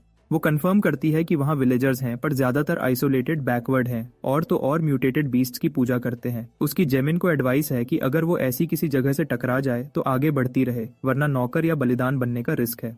पिंकी पूछती है कि क्या वो उनसे सिर्फ बात नहीं कर सकते, पर चैंग उसे चुप करा देती है और कहती है कि उन लोगों को इंसान कहना भी मुश्किल है, वो बीस्ट से भी ज्यादा डेंजरस जंगली है। बेचारी पिंकी पहले ही डर चुकी होती है जब चैंग उस पर और पाइल ऑन करती है, वार्न करती है कि कुछ जंगली मास्क पहनते हैं और चुपके से अपने शिकार का पीछा करते हैं। तभी उसके पीछे से अजीब सा ब्लैक स्मोक सामने आते हैं, जिससे पिंकी की तो जान निकलते निकलते बचती है। ये जांग है जो नेदर मिस्ट से अभी अभी वापस आया है। जांग कॉट ऑफ गार्ड होता है और रिफ्लेक्सिवली उसके नट्स पर एक किक स्लैम कर देता है। कुछ क्रैक होता है, फिर भी अगले ही पल वो ठीक एक्ट करता है और रोने लगता है कि वो कितनी मीन है। वो दोनों डिमांड करती हैं कि वो कौन है, जब तक वो खुद को रिवील नहीं करता। दोनों लड़कियां अच्छा फील करती हैं, पर गुस्से में भी हैं। हमेशा की तरह चैंग अपने छोटे भाई को पकड़ लेती है, जबकि ये डमी एडमिट करता है कि वो सिर्फ सैवेज विलेजर्स के बारे में उनकी बातें सुनकर मूड अच्छा करना चाहता था। जांग ने कभी एक्सपेक्ट नहीं किया था कि वंडर वुमन घूमकर उसके क्रॉच पर नेल कर देगी। पर जब दर्द खत्म हो जाता है, चैंग को पता चलता है कि उसकी ट्रेनिंग खत्म हो गई है और वो कुछ वक्त सिटी के अंदर रहकर अपनी स्किल्स को पॉलिश करने का प्लान बना रहा है। वो कैजुअली ड्रॉप करती है कि उसको शान शान के बारे में एक क्लू मिला है और वो चाहती है कि वो अंकल लियू का ख्याल रखे जब तक वो अकेले बाहर जा रही है। जांग पूछता है कि इतनी जल्दी क्या है, पर चांग सिर्फ हिंट देती है कि कोई उसका वेट कर रहा है और वो बीच में नहीं आना चाहती। इधर पिंकी पीछे रेड हो जाती है, चुपके से पैनिक करती है, इससे पहले कि वो अपने रूम में पीछे हटना करना सुरक्षित समझे। एक बार जब चांग चली जाती है तो जेमिन भी घबराहट में फिसलती है और धीरे सा बोलती है कि उसे रेस्ट की जरूरत है, पर डोरवे पर रुककर जांग को बताती है कि उसे खुशी है कि वो सेफ वापस आ गया। जब से वो इस दुनिया में लैंड हुआ है, उस सिंपल मोमेंट ने उसे पहली बार ऐसा फील कराया कि वो सच में घर पर है। फिर अंकल लियू उसको सच्चाई में वापस खींच लाते हैं और शिकायत करते हैं कि वो इडियट की तरह क्यों हंस रहा है जब लड़कियां पहले ही जा चुकी हैं। वो ओल्ड मैन जल्दी से गियर शिफ्ट करता है, जांग को कहता है कि वो चांग का पीछा करे और उसे जाने से रोके, और क्लेम करता है कि वो बहुत बीमार है। लड़का बैफल्ड होता है जब तक अंकल लियू एडमिट नहीं करते कि ये सब एक एक्ट है। वो ना तो कमजोर है और ना ही बीमार। वो बस जानते हैं कि शान बहुत देर से मिसिंग है और ट्रबल उसे ढूंढ लेगी। हालांकि वो अपनी बेटी की स्ट्रेंथ की रिस्पेक्ट करते हैं, पर उन्हें डर है कि चांग का शान को ट्रैक करने का ऑब्सेशन उसे ऐसे खतरे में खींच लाएगा जिसे वो अकेले हैंडल नहीं कर सकती। ओल्ड मैन को चिंता है कि चांग की लॉयल्टी और स्टबर्न हार्ट उसे बदकिस्मती की तरफ धकेल सकती है, इसलिए वो उसे जल्दी में खतरे में जाने से रोकने के लिए डम एक्ट करते हैं। वो एडमिट करते हैं कि वो स्किल्ड है, पर फॉर्जिंग के बारे में कभी सच में उत्साही नहीं थी, जिस वजह से उसकी टीचिंग में गैप्स रह गए हैं। फिर भी वो जांग के टैलेंट की वैल्यू करते हैं और खुद लियू फैमिली की जरूरी फॉर्जिंग टेक्निक उसे सिखाने का डिसाइड करते हैं। कोई लेजेंडरी चीज नहीं, पर उनकी ब्लड लाइन का एक यूनिक क्राफ्ट। जांग प्रॉमिस करता है कि वो उन्हें निराश नहीं करेगा। कई दिन हार्ड ट्रेनिंग में निकल जाते हैं, जब तक कि अचानक एक चिल उसे छू नहीं जाती। जिंग्याओ की एनर्जी एक आवाज के साथ उस तक पहुंचती है। वो इंतजार कर रही है तो सिस्टर चांग अंकल लियू की मर्जी से शहर में ही रुकती है, जबकि बूढ़ा आदमी चुपके से लियू फैमिली की असली फॉर्जिंग टेक्निक जांग को सिखाता है। उसने हार्ड ट्रेन किया, उसे अपने नेदरमिस्ट के साथ मिलाकर शार्पर और ज्यादा सटीक कंट्रोल के लिए, और उसने खुद को एक नए तरीके से स्ट्रॉन्गर होते हुए फील किया। इसके साथ ही उसने आखिरकार एबे किंग्स स्टाइल की पहली 3 मूव्स मास्टर कर ली। उसी रात जैसे ही उसकी प्रोग्रेस ज्यादा हुई, उसने वचन दिया कि उसने सू जिंग्याओ की आवाज सुनी। फेंट, फिर भी दर्द भरे अंदाज सा मालूम। सेल्फ समनर आवाज सुनकर बेचैन हो जाता है। पर्ज स्क्वाड को कॉल करके कंफर्म करता है कि क्या ब्लैकस्मिथ डिस्ट्रिक्ट में कोई सेलेस्टियल फॉक्सेस इंसान बनकर अभी भी छुपी हुई हैं। कैप्टन सितु उसे यकीन दिलाती है कि सब खत्म था और आखिरी बंदे को भी एलिमिनेट कर दिया गया है और एरिया क्लियर है। फिर भी जांग वो फीलिंग निकाल नहीं पाता और सोचता है कि अगर यह विस्परर ऑफ विंड्स नहीं था जिसने आवाज पकड़ी, तो और क्या हो सकता है। ये जेम जंग की सोचता है कि कहीं जिंगयाओ अभी भी जिंदा तो नहीं है, और ये ख्याल उसे रिवेंज लेने के बारे में सोचने पर इंसिस्ट करता है। वो उस घटिया सेलेस्टियल फॉक्स मास्क को नोचना चाहता है जो उसकी तरह दिखने की हिम्मत कर रहा है। 3 दिन बाद एक शेडी फिगर ने एक लॉक्ड डोर को प्राइज ओपन किया और सू फैमिली की बेटी को अनजाने में पाता है उसकी ड्रग परफेक्टली वर्क कर रही है। वो उसकी चादर हटाता है, उसकी जेड लाइक ब्यूटी के बारे में धीरे सा बात करता है और सोचता है कि आज रात उसकी लकी चांस है और उस खतरे अनजान है जो उसके आसपास चुपके से वेट कर रहा है। अचानक रूम में एक ऑमिनस चिल भर जाती है, उस क्रीप की स्किन पर क्रॉल करती है जब एक आवाज उसका नाम लेती है। जेंग शाओफन, वो short stack teddy bear, 5 feet कुछ नहीं, और ऐसा चेहरा जिसे सिर्फ उसकी माँ ही प्यार कर सकती है। आवाज उसे मॉक करती है कि वो विमेन का नफरत किया गया विकृत व्यक्ति है जो कई विक्टिम्स को टॉर्मेंट करने के सालों बाद ट्विस्टेड हो चुका है। ऐसा लगता है जैसे मौत खुद उसके पीछे खड़ी है, एक ग्रिम रीपर जो कलेक्ट करने आया है। डर कर शाओफन बोल्ट करता है और जानता है कि उसने पूरी सू फैमिली को ड्रग दिया है। वो शैडो फिगर उसे मैन या गोस्ट क्या हंट कर रहा है, इस पर अनश्योर होकर उस क्रीप के घुटने में चुरा मारता है। उसे सर के बल जमीन पर गिरा देता है। उसे डर लगता है जब उसकी नेदर मिस्ट रिजर्व्स बढ़कर 100 में से 60 पर पहुंच जाती हैं। वो परवर्ट शाओफन एक बच्चे की तरह रोने लगता है, उसे पीछे रहने की रिक्वेस्ट करता है, फिर शेयर शॉक से फेंट हो जाता है। जांग ग्रिम रीपर बनकर और मजाक उड़ाता है कि ये सो कॉल्ड सीरियल किलर कितनी आसानी से फोल्ड हो गया और अपने पहले मिशन को सक्सेस घोषित करता है। अब ट्रैश को निकालकर हेडक्वार्टर्स ले जाने का टाइम है। अपने एनालिसिस से वो टारगेट को जेंग शाओफन कंफर्म करता है, 2 star potential, mid level awakener level 13 पर, जिसके पास फार्मास्यूटिकल मास्टरी और लव मास्क है। जांग को यकीन नहीं होता कि इतना बड़ा स्कमबैग एक पावरफुल एबिलिटी को ऐसी घटिया ट्रैश पर वेस्ट कर रहा है। जब फ्लैशबैक हिट करता है तो जांग एक माँ को अपनी बेटी की जिंदगी की बेग करते हुए देखता है, जबकि वो क्रीप उसे मॉक कर रहा होता है। ग्लोट करता है कि अगर उसके शौहर की इतनी जल्दी मौत नहीं हुई होती तो वो उन दोनों को कभी देख ही नहीं पाता। वो उस आदमी पर हंसता है जिसने कभी पर्ल सिटी को डिफेंड करने की घमंड किया था, पर आखिर में मर गया। फिर माँ को लात मारकर साइड करता है और उस एक्स हस्बैंड का थैंक्स करता है कि वो इन दोनों को पीछे छोड़ गया। बेटी को पकड़ते हुए वो प्रॉमिस करता है कि वो उससे अपना फन करेगा, इससे पहले कि वो उसे उसकी माँ के पास जाने दे, और घोषणा करता है कि वो सब खिलौनों से ज्यादा कुछ नहीं है। जांग इस सीन पर घिन से वहीं रुक जाता है और जेंग सोचता है कि ये उसके स्ट्राइक करने का चांस है। उस लड़के पर हंसता करता है जिसने उसके फन में इंटरप्ट करने की हिम्मत की। वो एक ऐसी ड्रग ब्लो आउट करता है जो म्यूटेटेड बीस्ट्स को भी गिरा दे और कहता है कि जब जांग उसके अंडर आ जाएगा तो वो उसे टॉर्मेंट करेगा। लेकिन कुछ नहीं होता और जांगपिंग आगे बढ़कर डिक्लेयर करता है कि वो क्रीप अभी से डेड मीट है। वो सीरियल किलर स्टन्ड है कि उसकी ट्रिक फेल हो गई। रेन को ब्लेम करता है। जांग उसके हाथों को सीधा काट देता है। यह स्ट्राइक उस माँ को समर्पित करता है जो अपनी बेटी को बचाते हुए मरी थी। गुस्से से जलते हुए सेल्फ समनर हर विक्टिम के बदले के लिए अपनी ब्लेड यूज करता है। उस लड़की को ऑनर करता है जिसने आज्ञाकारिता के बजाय डेथ चुनी थी। वो क्रीप एगनी में चीख मारता है जब जांग डिक्लेयर करता है कि हर स्ट्राइक एक श्रद्धांजलि है, पहला फॉलन सिटी गार्ड को, फिर राइचस डिटेक्टिव को, और आखिर में उस नेमलेस अवेकनर को जिसने जस्टिस के लिए लड़ा। उनकी याद को किलर की सोल में गहराई तक उखाड़ता है। वो धीरे धीरे सा रेंगने लगता है उसके हाथों और घाव से खून निकल रहा है और जांग को पागल कहता है। ग्रिम रीपर उसके ऊपर खड़ा है, आश्वस्त करता है कि आज की टेक्नोलॉजी अभी भी उसकी लाइफ सेव कर सकती है और उसे एक आखिरी चांस ऑफर करता है। जांग दरवाजे की तरफ पॉइंट करते हुए जेंग को कहता है कि अगर उसे माफ करना चाहता है तो बाहर निकल जाए। फिर भी बर्निंग रिजॉल्व के साथ सेल्फ समनर प्रॉमिस करता है कि वो इस सीरियल किलर को वैसे ही सबक सिखाएगा जो उसने कभी इनोसेंट पीपल पर यूज किया था, पर 100 फोल्ड ज्यादा करके। अपने सबसे डार्केस्ट फॉर्म में जांग उस क्रीप जेंग शाओफन को बताता है कि वो बुरी तरह फेल हो गया और उसने अपना इकलौता चांस वेस्ट कर दिया। अपने कोर तक डर गया। शाओफन दरवाजे की तरफ जाने की कोशिश करता है, पर इससे पहले कि वो बाहर निकल सके सेल्फ समनर उसे एक पल में मार देता है। रेजिंग स्टॉर्म के बीच सेल्फ समनर उस सीरियल किलर जंग को वार्न करता है कि यह उसके पास जिंदा रहने का आखिरी चांस है। वो क्रीप एक खूनी की तरह दरवाजे की तरफ रेंगता करता है। वो पहले ही रिवेंज प्लॉट कर रहा है और इमेजिन कर रहा है कि वो जांग की स्किन को टुकड़े टुकड़े कैसे करेगा। उसके दिमाग में उस औरत के मेमोरीज फ्लैश हो रहे हैं और ये सोचता है कि अभी भी बहुत सारे विक्टिम्स बचे हैं जिन्हें सताया जा सकता है। वो खुद को दरवाजे के करीब खींचता है। दरवाजा लॉक्ड है और वो जल्दबाजी में उस पर अपने मुक्के से मारता है। अपना आखिरी चांस खोने के बाद ग्रिम रीपर जेंग शाओफन को फेलियर बोलता है और एक स्ट्राइक से उसको खत्म कर देता है। अपने से ज्यादा स्ट्रॉन्ग को हराने के बाद जांग के स्टैट्स 1 से बढ़ जाते हैं, पर तसल्ली के बजाय वो सोचता है कि क्या सेलेस्टियल फॉक्सेस को खत्म करने से सच में पर्ल सिटी में सुकून आएगी या सबको बचा पाएगा। जेंग जैसे नीच इंसान के बारे में सोचते हुए वो खुद को याद दिलाता है कि ऐसे मॉन्स्टर्स मर्सी डिजर्व नहीं करते बल्कि सिर्फ मौत। अचानक जांग को हानहाई एकेडमी में खतरा फील होता है, जहां कोई इस स्पेशल डे पर एक लड़की को किडनैप करने का सोच कर रहा है। वो सोचता है कि क्या यह जेंग शाओफन जैसा कोई और क्रीप है। वो तुरंत कैप्टन सिटू से कांटेक्ट करता है, जेंग के एलिमिनेशन और एकेडमी में हो रही डिस्टर्बेंस की रिपोर्ट देता है। अपने विस्परर ऑफ विंड स्किल का यूज करते हुए वो वार्न करता है कि एक किडनैपिंग हो रही है। पर्ज स्क्वाड हेडक्वार्टर्स पर मैनी सिटू को बताती है कि वो एकेडमी के अंदर कुछ भी सेंस नहीं कर सकती, क्योंकि एक पावरफुल बैरियर उसको रोक रहा है और जिसने भी इसे लगाया है वो साफ तौर पर साधारण नहीं है। कैप्टन सिटू जांग को हानहाई एकेडमी जाने और सिचुएशन लाइव रिले करने का ऑर्डर देता है। ल्यू सिशन से कांटेक्ट करते हुए वो सेल्फ समनर को वार्न करता है कि बैकअप आने तक व्यस्त ना करे, पर जांग पहले ही वहां रश कर रहा होता है, जहां क्रीप्स अंदर घुस चुके हैं। 15 मिनट बीत चुके हैं, पर चेन शुवेलिंग जो लड़की को छुपा रही है उसका कोई निशान नहीं। तभी एक क्रीपर बैरियर में रिपोर्ट करता है, पर उनका बॉस काम रहता है, कॉन्फिडेंट है कि ईस्टर्न ड्रैगन सबड्यूइंग स्टोन और लैंटर्न दोनों जगह पर होने की वजह से कोई भी उन्हें ढूंढ नहीं सकता। बॉस जानता है कि अगर घुसपैठिया चेन शुवेलिंग को अलर्ट करता है तो वो बड़ी सीरियस मुसीबत में है और उनकी इनविजिबिलिटी और मास्ड प्रेजेंस के बावजूद उसके आसपास होते हुए एस्केप करना लगभग इम्पॉसिबल है। जल्दी में क्रीप्स उसे ढूंढते हैं, जबकि जांग हानहाई एकेडमी पहुंचता है और ईस्टर्न ड्रैगन सबड्यूइंग स्टोन को स्टडी करता है, जो एक अच्छी क्वालिटी का आर्टिफैक्ट है।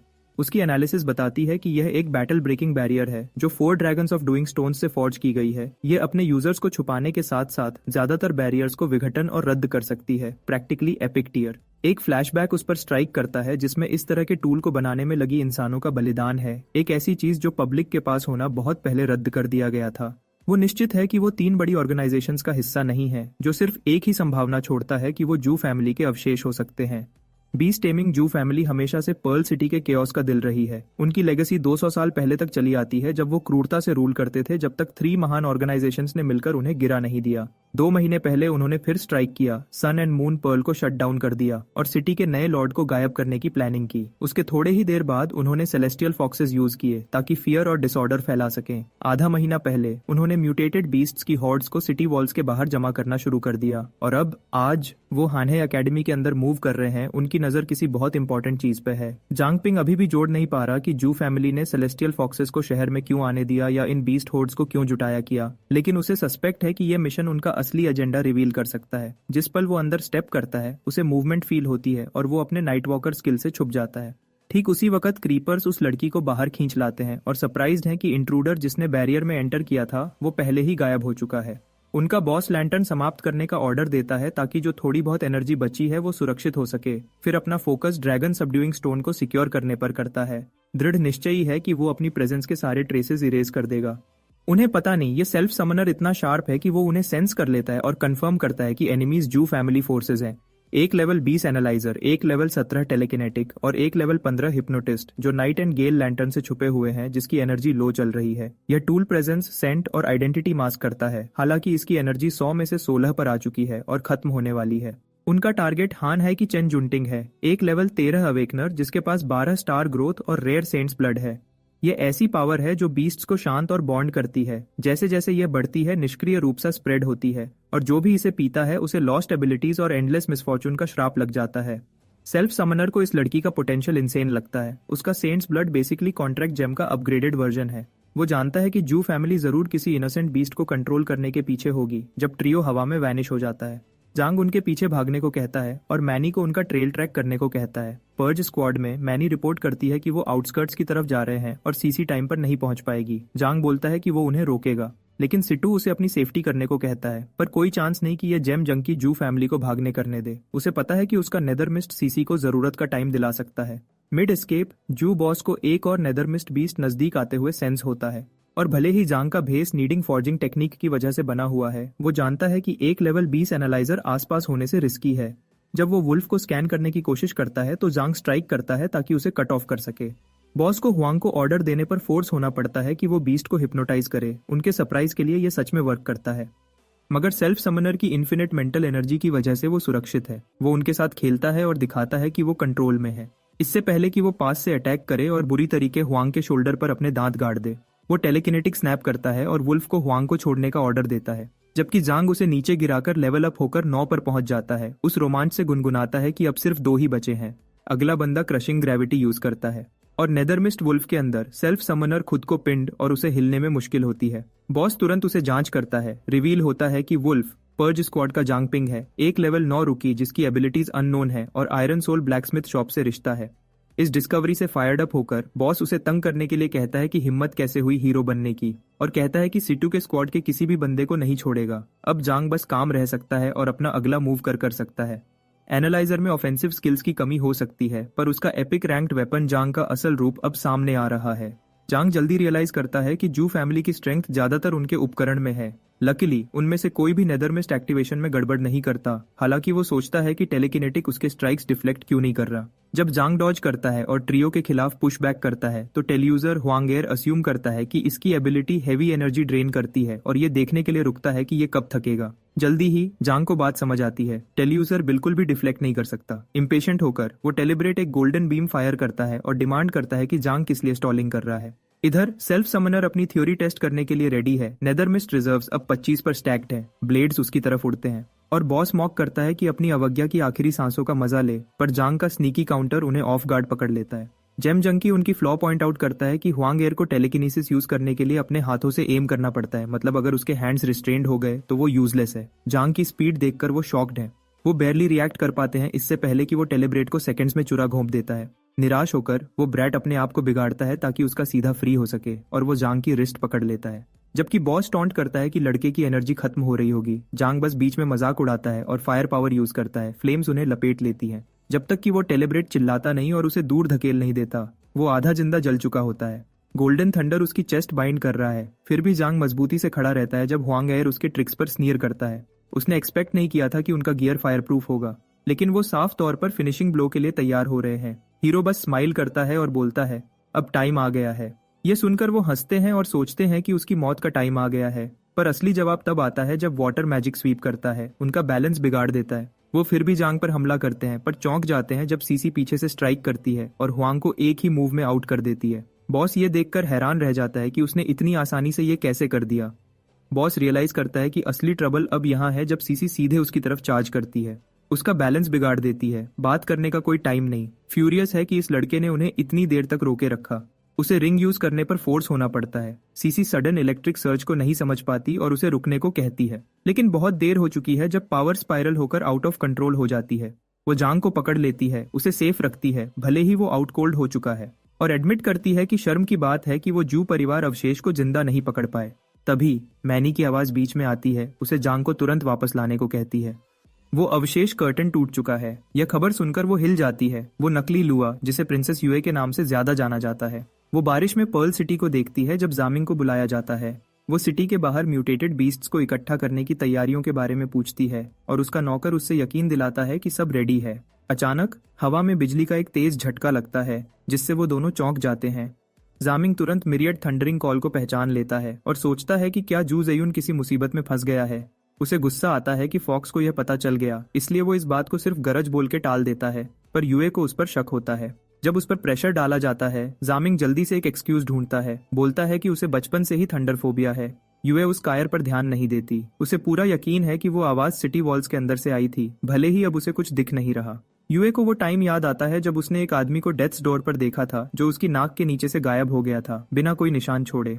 उसे शक है कि यह वही है, एक हाई लेवल इल्यूजन, पर यह इंसानों के ट्रिक्स उनकी काइंडनेस पर काम नहीं करने चाहिए। फिर भी उसे पता है कि उनके इल्यूजरी टैक्टिक्स एक सेलेस्टियल फॉक्स की नजर को धुंधला सकते हैं, और उसे यह ख्याल आता है कि शायद पूरी सिटी ही एक धोखा हो। इस चालाक प्लान पर खुश होकर उसकी हाईनेस अपना डोमेन फैलाती है। उधर सीसी आसमान में अजीब डिस्टॉर्शंस देखती है और सोचती है कि हानहाई एकेडमी की वो लड़की कहाँ चली गई।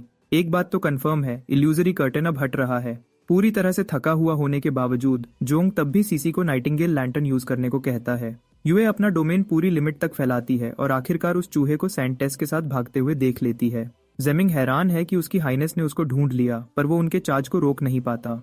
जू फैमिली फोर्सेस में एक अर्जेंट रिपोर्ट फैलता है जिसमें पता चलता है कि पर्ज स्क्वाड का सिटी में एक सीक्रेट एजेंट है जिसका नाम जांगपिंग है।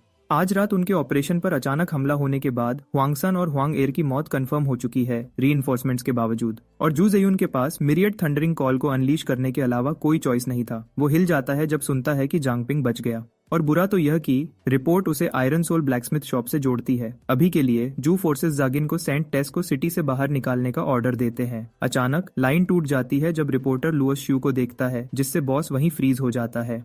कुछ ही देर में जेमिंग बुरी खबर लेके आता है। उनका प्लान बर्बाद हो गया है। जागिन को उस फॉक्स ने मार दिया है। गुस्से में बॉस जेड को शैटर कर देता है। बोलता है कि इतने साल की मेहनत वेस्ट हो गई।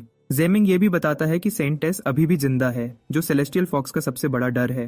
वो श्योर है कि प्रिंसेस यूए उसे मारेगी नहीं, बल्कि उसे वापस सिटी लॉर्ड्स मैंशन खींच लाएगी। बाकी लोग पूछते हैं कि सेंट टेस के बिना फॉक्सेस को कंट्रोल करने का कोई और रास्ता है क्या। वो एक सीक्रेट पैसेज के बारे में बताता है जो सिटी के बाहर जाता है, जो इतना वाइड है कि म्यूटेटेड बीस्ट्स को अंदर भेजा जा सकता है ताकि केओस फैल जाए। ऊपर से यह डबल एजेंट रकस के दौरान सेंट टेस को स्नैच करने का चांस लेने के लिए वॉलंटियर करता है।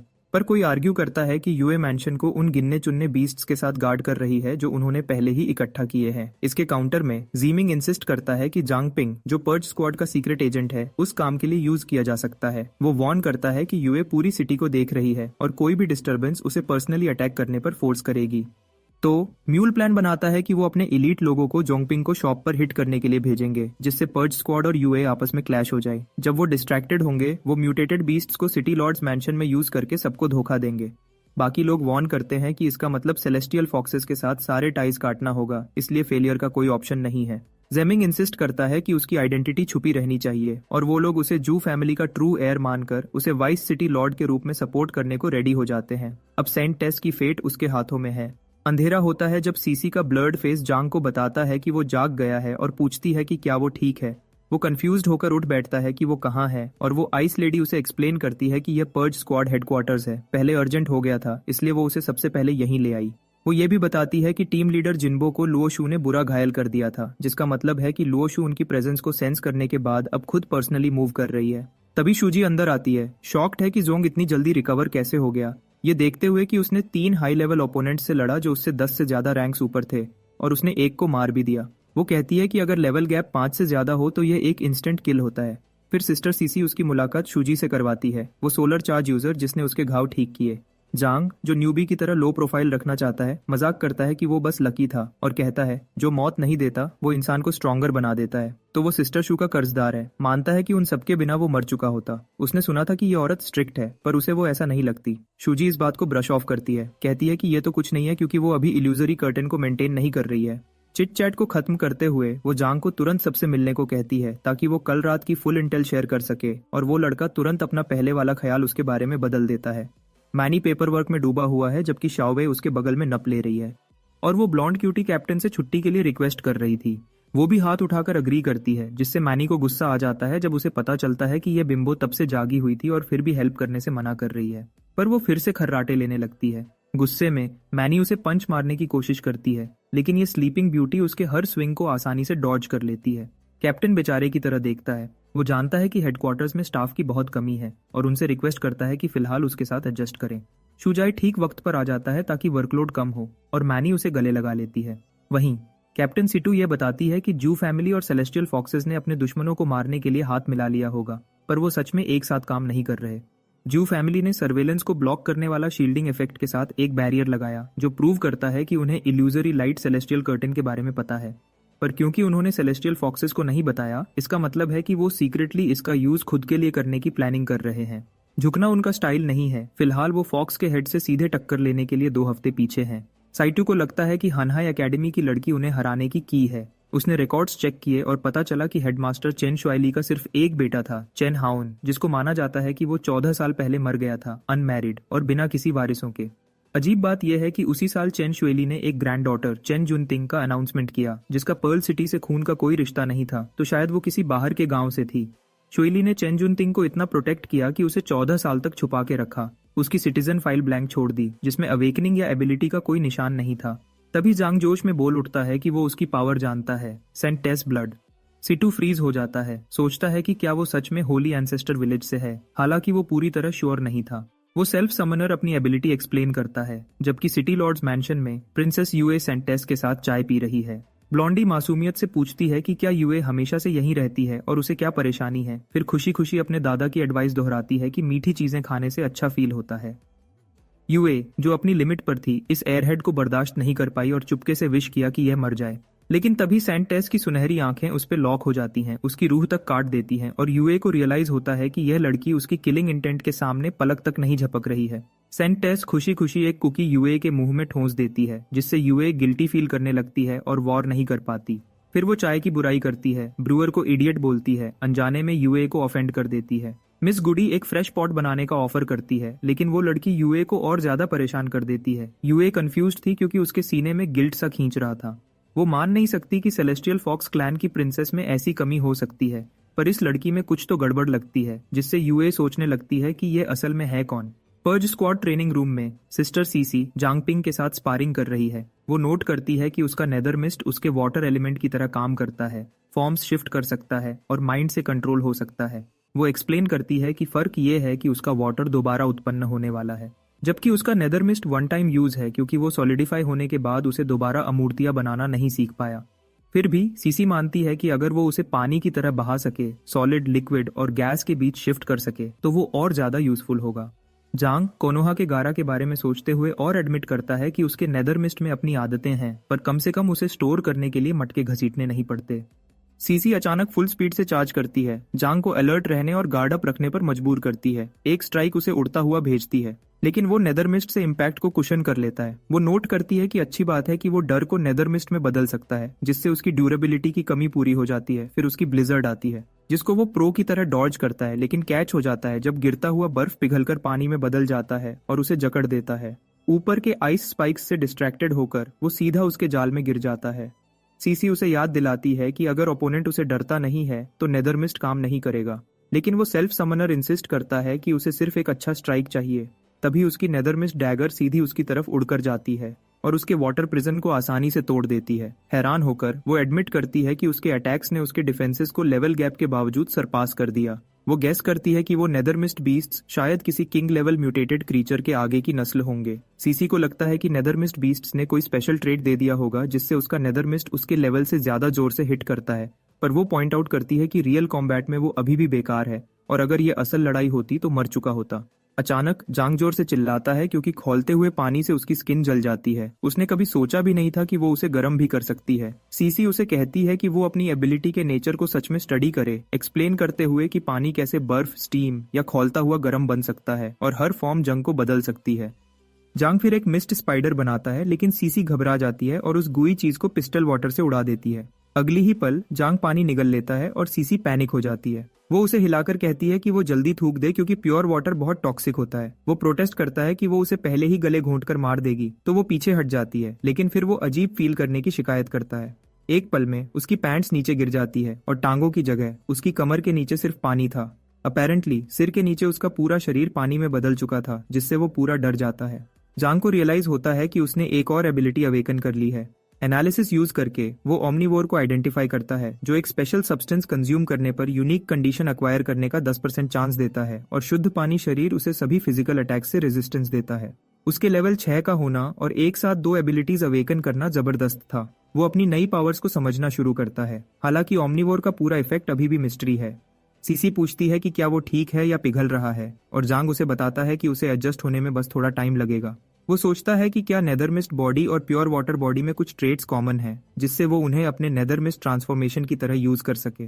फोकस करके वो जमीन पे छलक जाता है। शुरू में तो खुश होता है, लेकिन दोबारा फॉर्म नहीं पा पाता।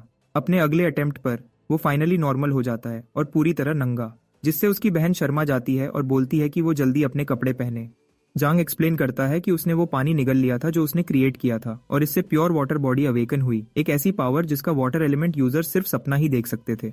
सीसी उसकी तेज ग्रोथ पर हैरान है। उसे शक है कि यह उसके अनलिमिटेड लेवल अवेकनर होने की पहचान हो सकती है। अचानक उसे इन्फॉर्म किया जाता है कि आयरन सोल पर अटैक हुआ है, और वो बैकअप के लिए सारी यूनिट्स को डिस्पैच कर देती है। जांग जानता है कि जियामिन और दूसरे खतरे में है। अपनी नई एबिलिटी पर ट्रस्ट करते हुए कि वो पानी में बदलकर फिसलकर निकल सकता है, वो जाने की जिद करता है, भले ही सीसी वार्निंग देती है कि यह ट्रैप हो सकता है, और वो आखिरकार उसे अपने साथ आने देती है। आयरन सोल ब्लैकस्मिथ शॉप पर जांग, सीसी और दूसरे हैरान थे कि असैसिन्स कहां से आए। सीसी तुरंत कुछ आदमियों को सर्वाइवर्स ढूंढने के लिए ऑर्गेनाइज करती है, जबकि दूसरा ग्रुप और अटैकर्स आने की सूरत में डिफेंसेस सेटअप करता है, और वो तुरंत उसके ऑर्डर्स फॉलो करते हैं। सीसी चैंग, जो इंजर्ड थी, धीरे से उसका नाम लेती है, और यह लड़का तुरंत उसके पास दौड़ जाता है।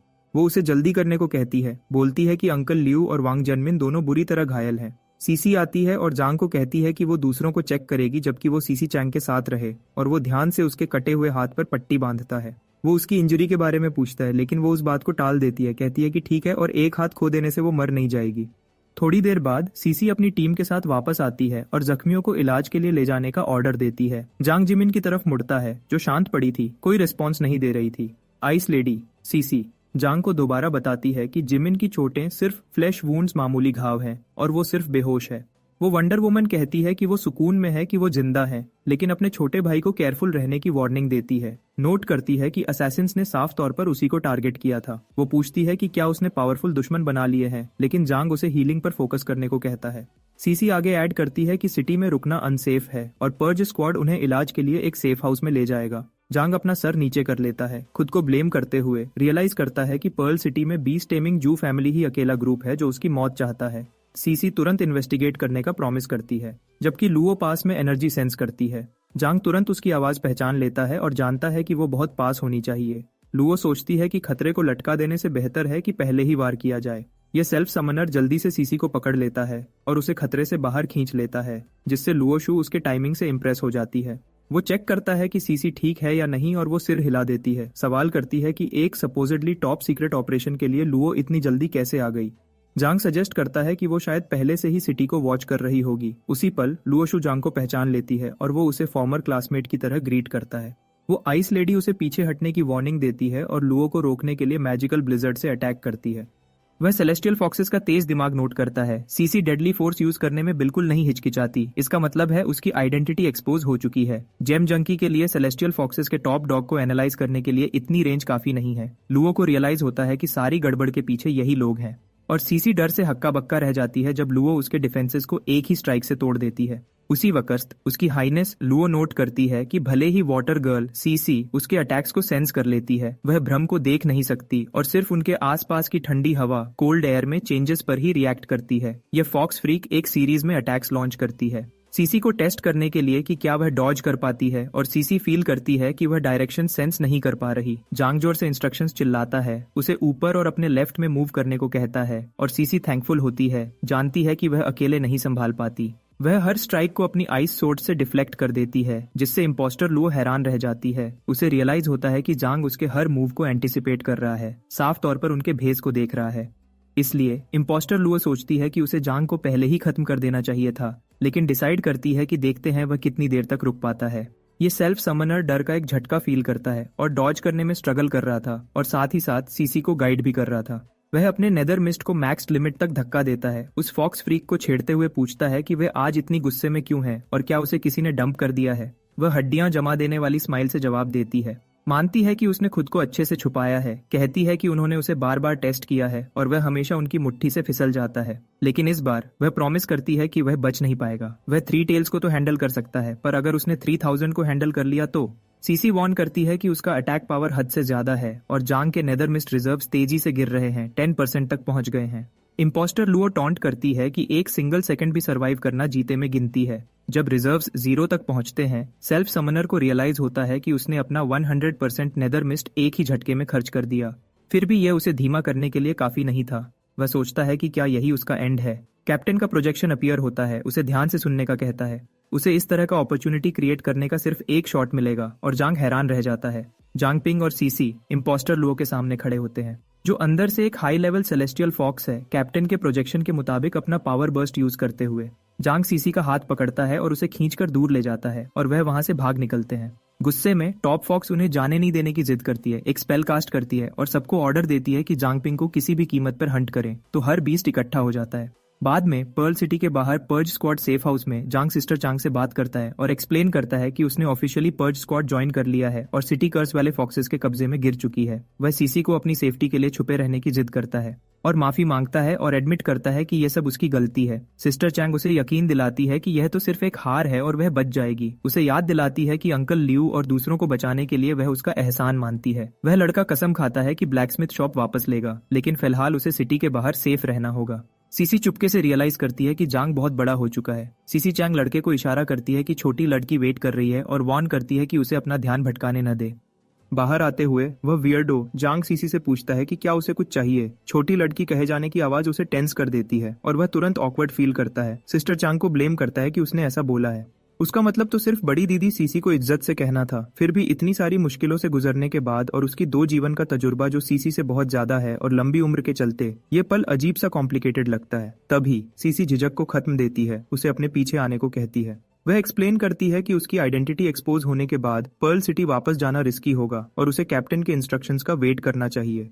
वह जांग को याद दिलाती है कि सेंट एस पर उसने जो इंटेल दी है वह बहुत कीमती है और उसकी तारीफ करती है कि उसने रेपिस्ट मिशन को प्रो की तरह हैंडल किया, पर्ज स्क्वाड की तरफ से एक छोटा रिवॉर्ड के तौर पर। वह उसे गोल्डन ब्लड का एक फ्लास्क पकड़ाती है। जांगपिंग पूछता है कि क्या यह सच में गोल्डन ब्लड है और सीसी एक्सप्लेन करती है कि यह सीधा जिन्बो से आया है, ध्यान से निकालकर स्टोर किया गया है। वह उसे कहती है कि इसमें एक्स्ट्रॉर्डिनरी हीलिंग प्रॉपर्टीज हैं जो बड़े घाव को ठीक कर सकता है और यहाँ तक कि उनके सबसे रिस्पेक्टेड वेटरन्स की लाइव्स भी बढ़ा सकता है। सीसी जांग को इंस्ट्रक्शन देती है कि वह इसे यहीं ट्रेनिंग ग्राउंड्स पर पी ले ताकि देख सके कि क्या वह इसकी कोई पावर अवेकन कर पाता है। साथ ही वह उसे याद दिलाती है कि गोल्डन ब्लड एक ब्लड लाइन एबिलिटी है जिसे उसकी आगे की नस्ल विरासत में कर सकती है। उसे कॉशियस रहने और लालची मौका देखने वालों को अट्रैक्ट करने से बचने की वार्निंग देती है।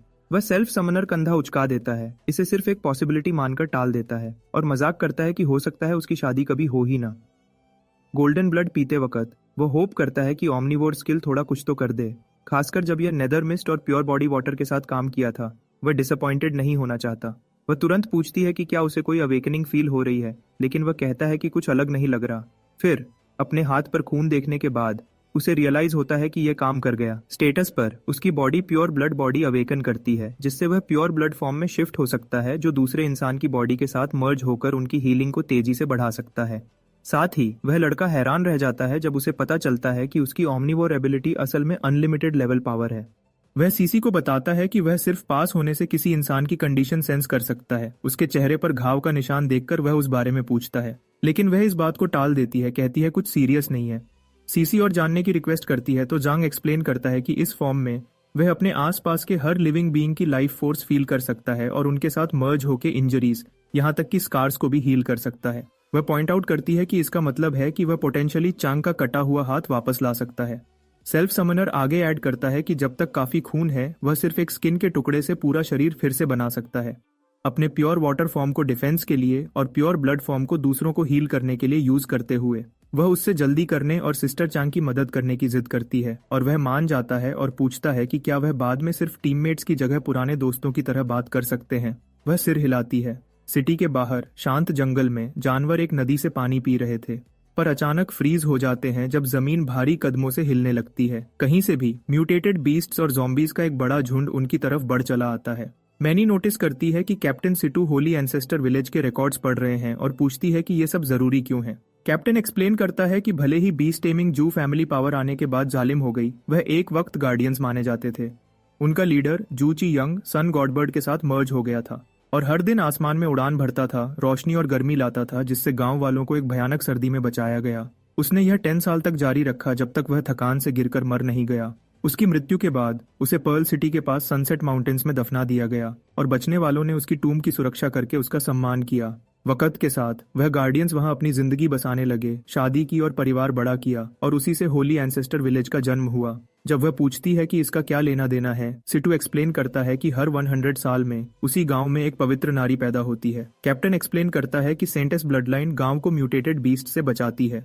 ब्लॉन्डी डर कर पूछती है कि क्या चेन जोंटिंग उस होली एंसेस्टर विलेज की सेंटेस है। सिटू को लगता है कि जू फैमिली शायद उसे सेलेस्टियल फॉक्स क्लैन को कंट्रोल करने के लिए यूज करने का प्लान बना रही है। वह हैरान है कि वह हनहाई एकेडमी में क्यों दिखी और गांव चुप कैसे रह सकता है, लेकिन वह वार्न करता है कि अगर यह बात फैल गई कि वह उनके कब्जे में है तो गांव इसे पर्ल सिटी पर अटैक करने का बहाना बना सकता है। पूछने पर वह रिवील करता है कि 150 साल पहले पर्ल सिटी पर एक जालिम शासक का राज था और जू फैमिली की गलतियों को दोबारा होने से रोकने के लिए पर्ज स्क्वाड ने उसे मोस्ट वांटेड क्रिमिनल डिक्लेयर कर दिया।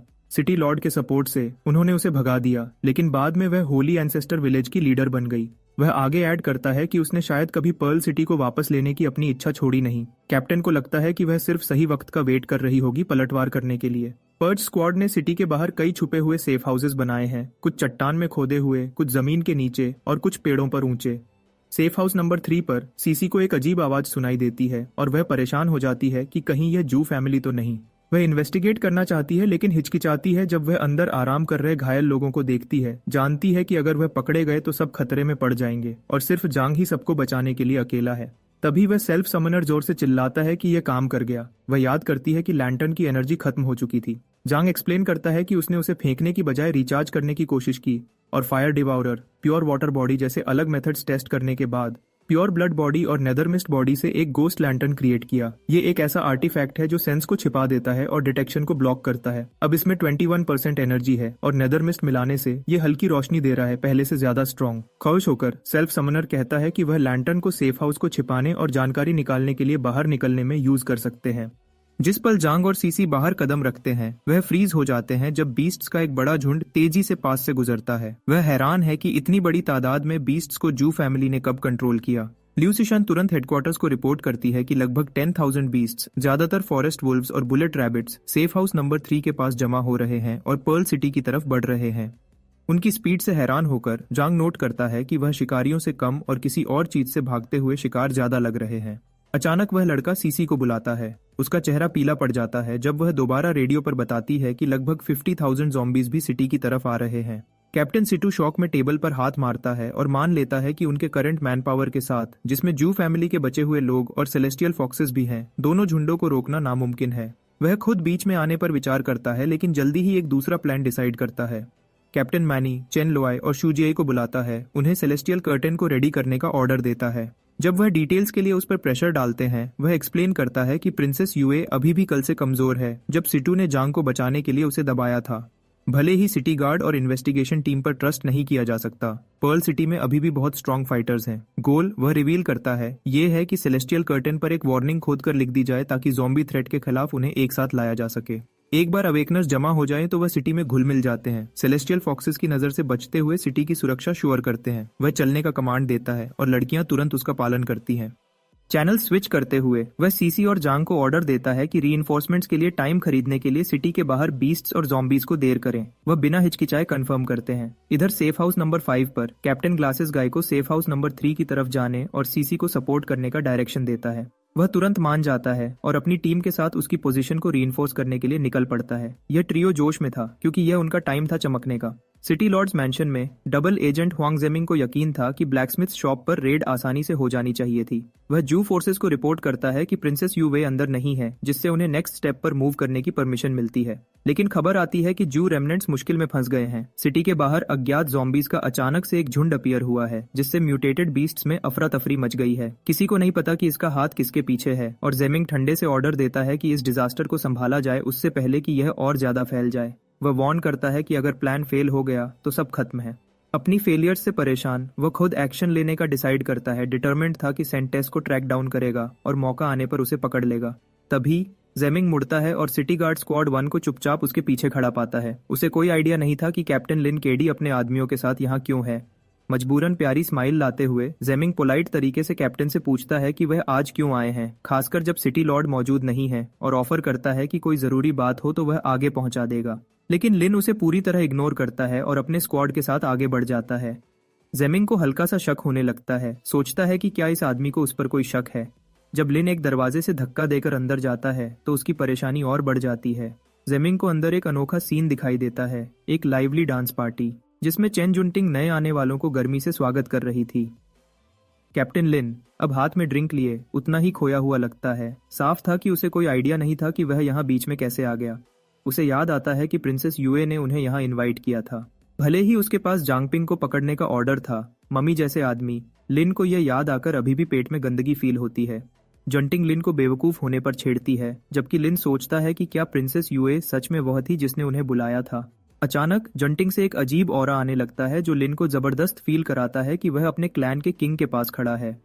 जंटिंग अपने दादा की बात को याद करते हुए कि कुछ भी वेस्ट नहीं करना, एक क्लेम बोल्डली करती है और लिन इंस्टिंक्ट से लेडी सेंटेस के आगे घुटने टेक देता है। वह धीरे से उस टाइटल को मना करती है और इंसिस्ट करती है कि यहाँ सब दोस्त हैं, उससे पहले कि वह खुशी खुशी लिन को डांस फ्लोर पर अपने साथ शामिल होने के लिए खींच लेती है। जो कुछ वह देखता है, जेमिंग रिजल्ट निकालता है कि लेडी सेंटेस सिर्फ म्यूटेटेड बीस्ट्स को ही इन्फ्लुएंस कर सकती है, जिससे उसे शक होता है कि लिन केडी को सेलेस्टियल फॉक्स ने बदल दिया है। उसे यकीन है कि प्रिंसेस युवे उस पर ट्रस्ट नहीं करती कि उसे ऐसे सीक्रेट्स शेयर करे, और ज्यादा ऑब्जर्व करते हुए उसे शक होता है कि सिटी गार्ड में कोई सच्चा इंसान बाकी है भी या नहीं। मानता है कि उन्हें सबको सेलेस्टियल फॉक्सेस में बदल दिया गया है और अब वह चेन जुंटिंग के कंट्रोल में है, कुछ ऐसा जिससे लेडी सेंटेस खुद अनजान लगती है। उसे एक मौका मिलता है तो जेमिंग सोचता है कि जंटिंग को अपने साइड में मिलाने की कोशिश की जाए, जिससे उनका प्लान आसानी से अगले फेज में बढ़ जाएगा। इस बात को ध्यान में रखते हुए वह इस गोल्डन गर्ल के साथ बातचीत शुरू करता है, जो खुशी खुशी नए दोस्तों को खेलने के लिए ढूंढ रही थी। कभी एक्सपेक्ट नहीं किया था कि सिस लुओ उसके सम्मान में इतनी बड़ी पार्टी रखेगी। जंटिंग पूछती है कि सिस लुओ कब वापस आएगी और जेमिंग घबराते हुए जवाब देता है कि वह किसी काम से बाहर गई है। अनफॉर्चुनेटली उसे शक है कि यह बेफिक्री लड़की ही वह है जिसने इन सब सो कॉल्ड दोस्तों को बुलाया है। अपनी बेचैनी को छुपाने की कोशिश करते हुए वह खुद को उसका अंकल बुलाता है और क्लेम करता है कि उसे इससे भी ज्यादा मजेदार जगह पता है। उसका हाथ पकड़ने के लिए बढ़ते हुए सजेस्ट करता है कि वह वहां चले, लेकिन जुंटिंग तुरंत हाथ हटा लेती है, इंसिस्ट करती है कि वह यहाँ खेलना खत्म नहीं कर चुकी और उसे जानती भी नहीं कि वह कौन है। मामला और ज्यादा खराब करने के लिए लेडी सेंटेस हड़बड़ाकर डिमांड करती है कि उसे कैसे उसका नाम पता चला, जबकि बाकी सब डांस के बीच में ही फ्रीज हो जाते हैं। वह उसे एक अजीब शिकारी जैसे नजर से घूर रही थी। सेफ हाउस नंबर 3 के पास सीसी अपनी वाटर मैजिक के साथ आगे बढ़ती है, जबकि जांग अपना नेदर मिस्ट फैलाता है। वह चिल्लाकर कहता है कि उसने बीस्ट्स को जमा कर लिया है और उसे फ्रीज करने की जिद करता है। आइस लेडी वॉर करती है, लेकिन क्रीचर्स आजाद हो जाते हैं और रुकने वाली फोर्स के साथ आगे बढ़ते हैं। वह चिल्लाती है कि उसकी पावर उन्हें रोकने के लिए काफी नहीं है। सेल्फ समनर वापस चिल्लाता है कि वह लाइन होल्ड करेगा। इन बीस्ट्स ने उसे ढेर सारा डर भर दिया है, लेकिन अब वह उस डर को नेदरमिस्ट की वजह से ताकत में बदल देता है। खुद को लिमिट तक धक्का देते हुए वह उसकी मैक्सिमम पावर छोड़ता है। उसको एक मैसिव नेदरमिस्ट ड्रैगन की शक्ल देता है। वह सिर्फ मजबूती से खड़ा रह सकता है और मदद आने तक सह सकता है। नेदरमिस्ट ड्रैगन के सामने म्यूटेटेड बीस्ट्स और ज़ॉम्बीज के झुंड थे। जांग को नेदरमिस्ट एनर्जी और एक्सपीरियंस पॉइंट्स की एंडलेस सप्लाई दिखाई देती है। बस कुछ 100 और वह अपने स्टैट्स को बूस्ट कर सकता है, या यहाँ तक कि लेवल अप भी।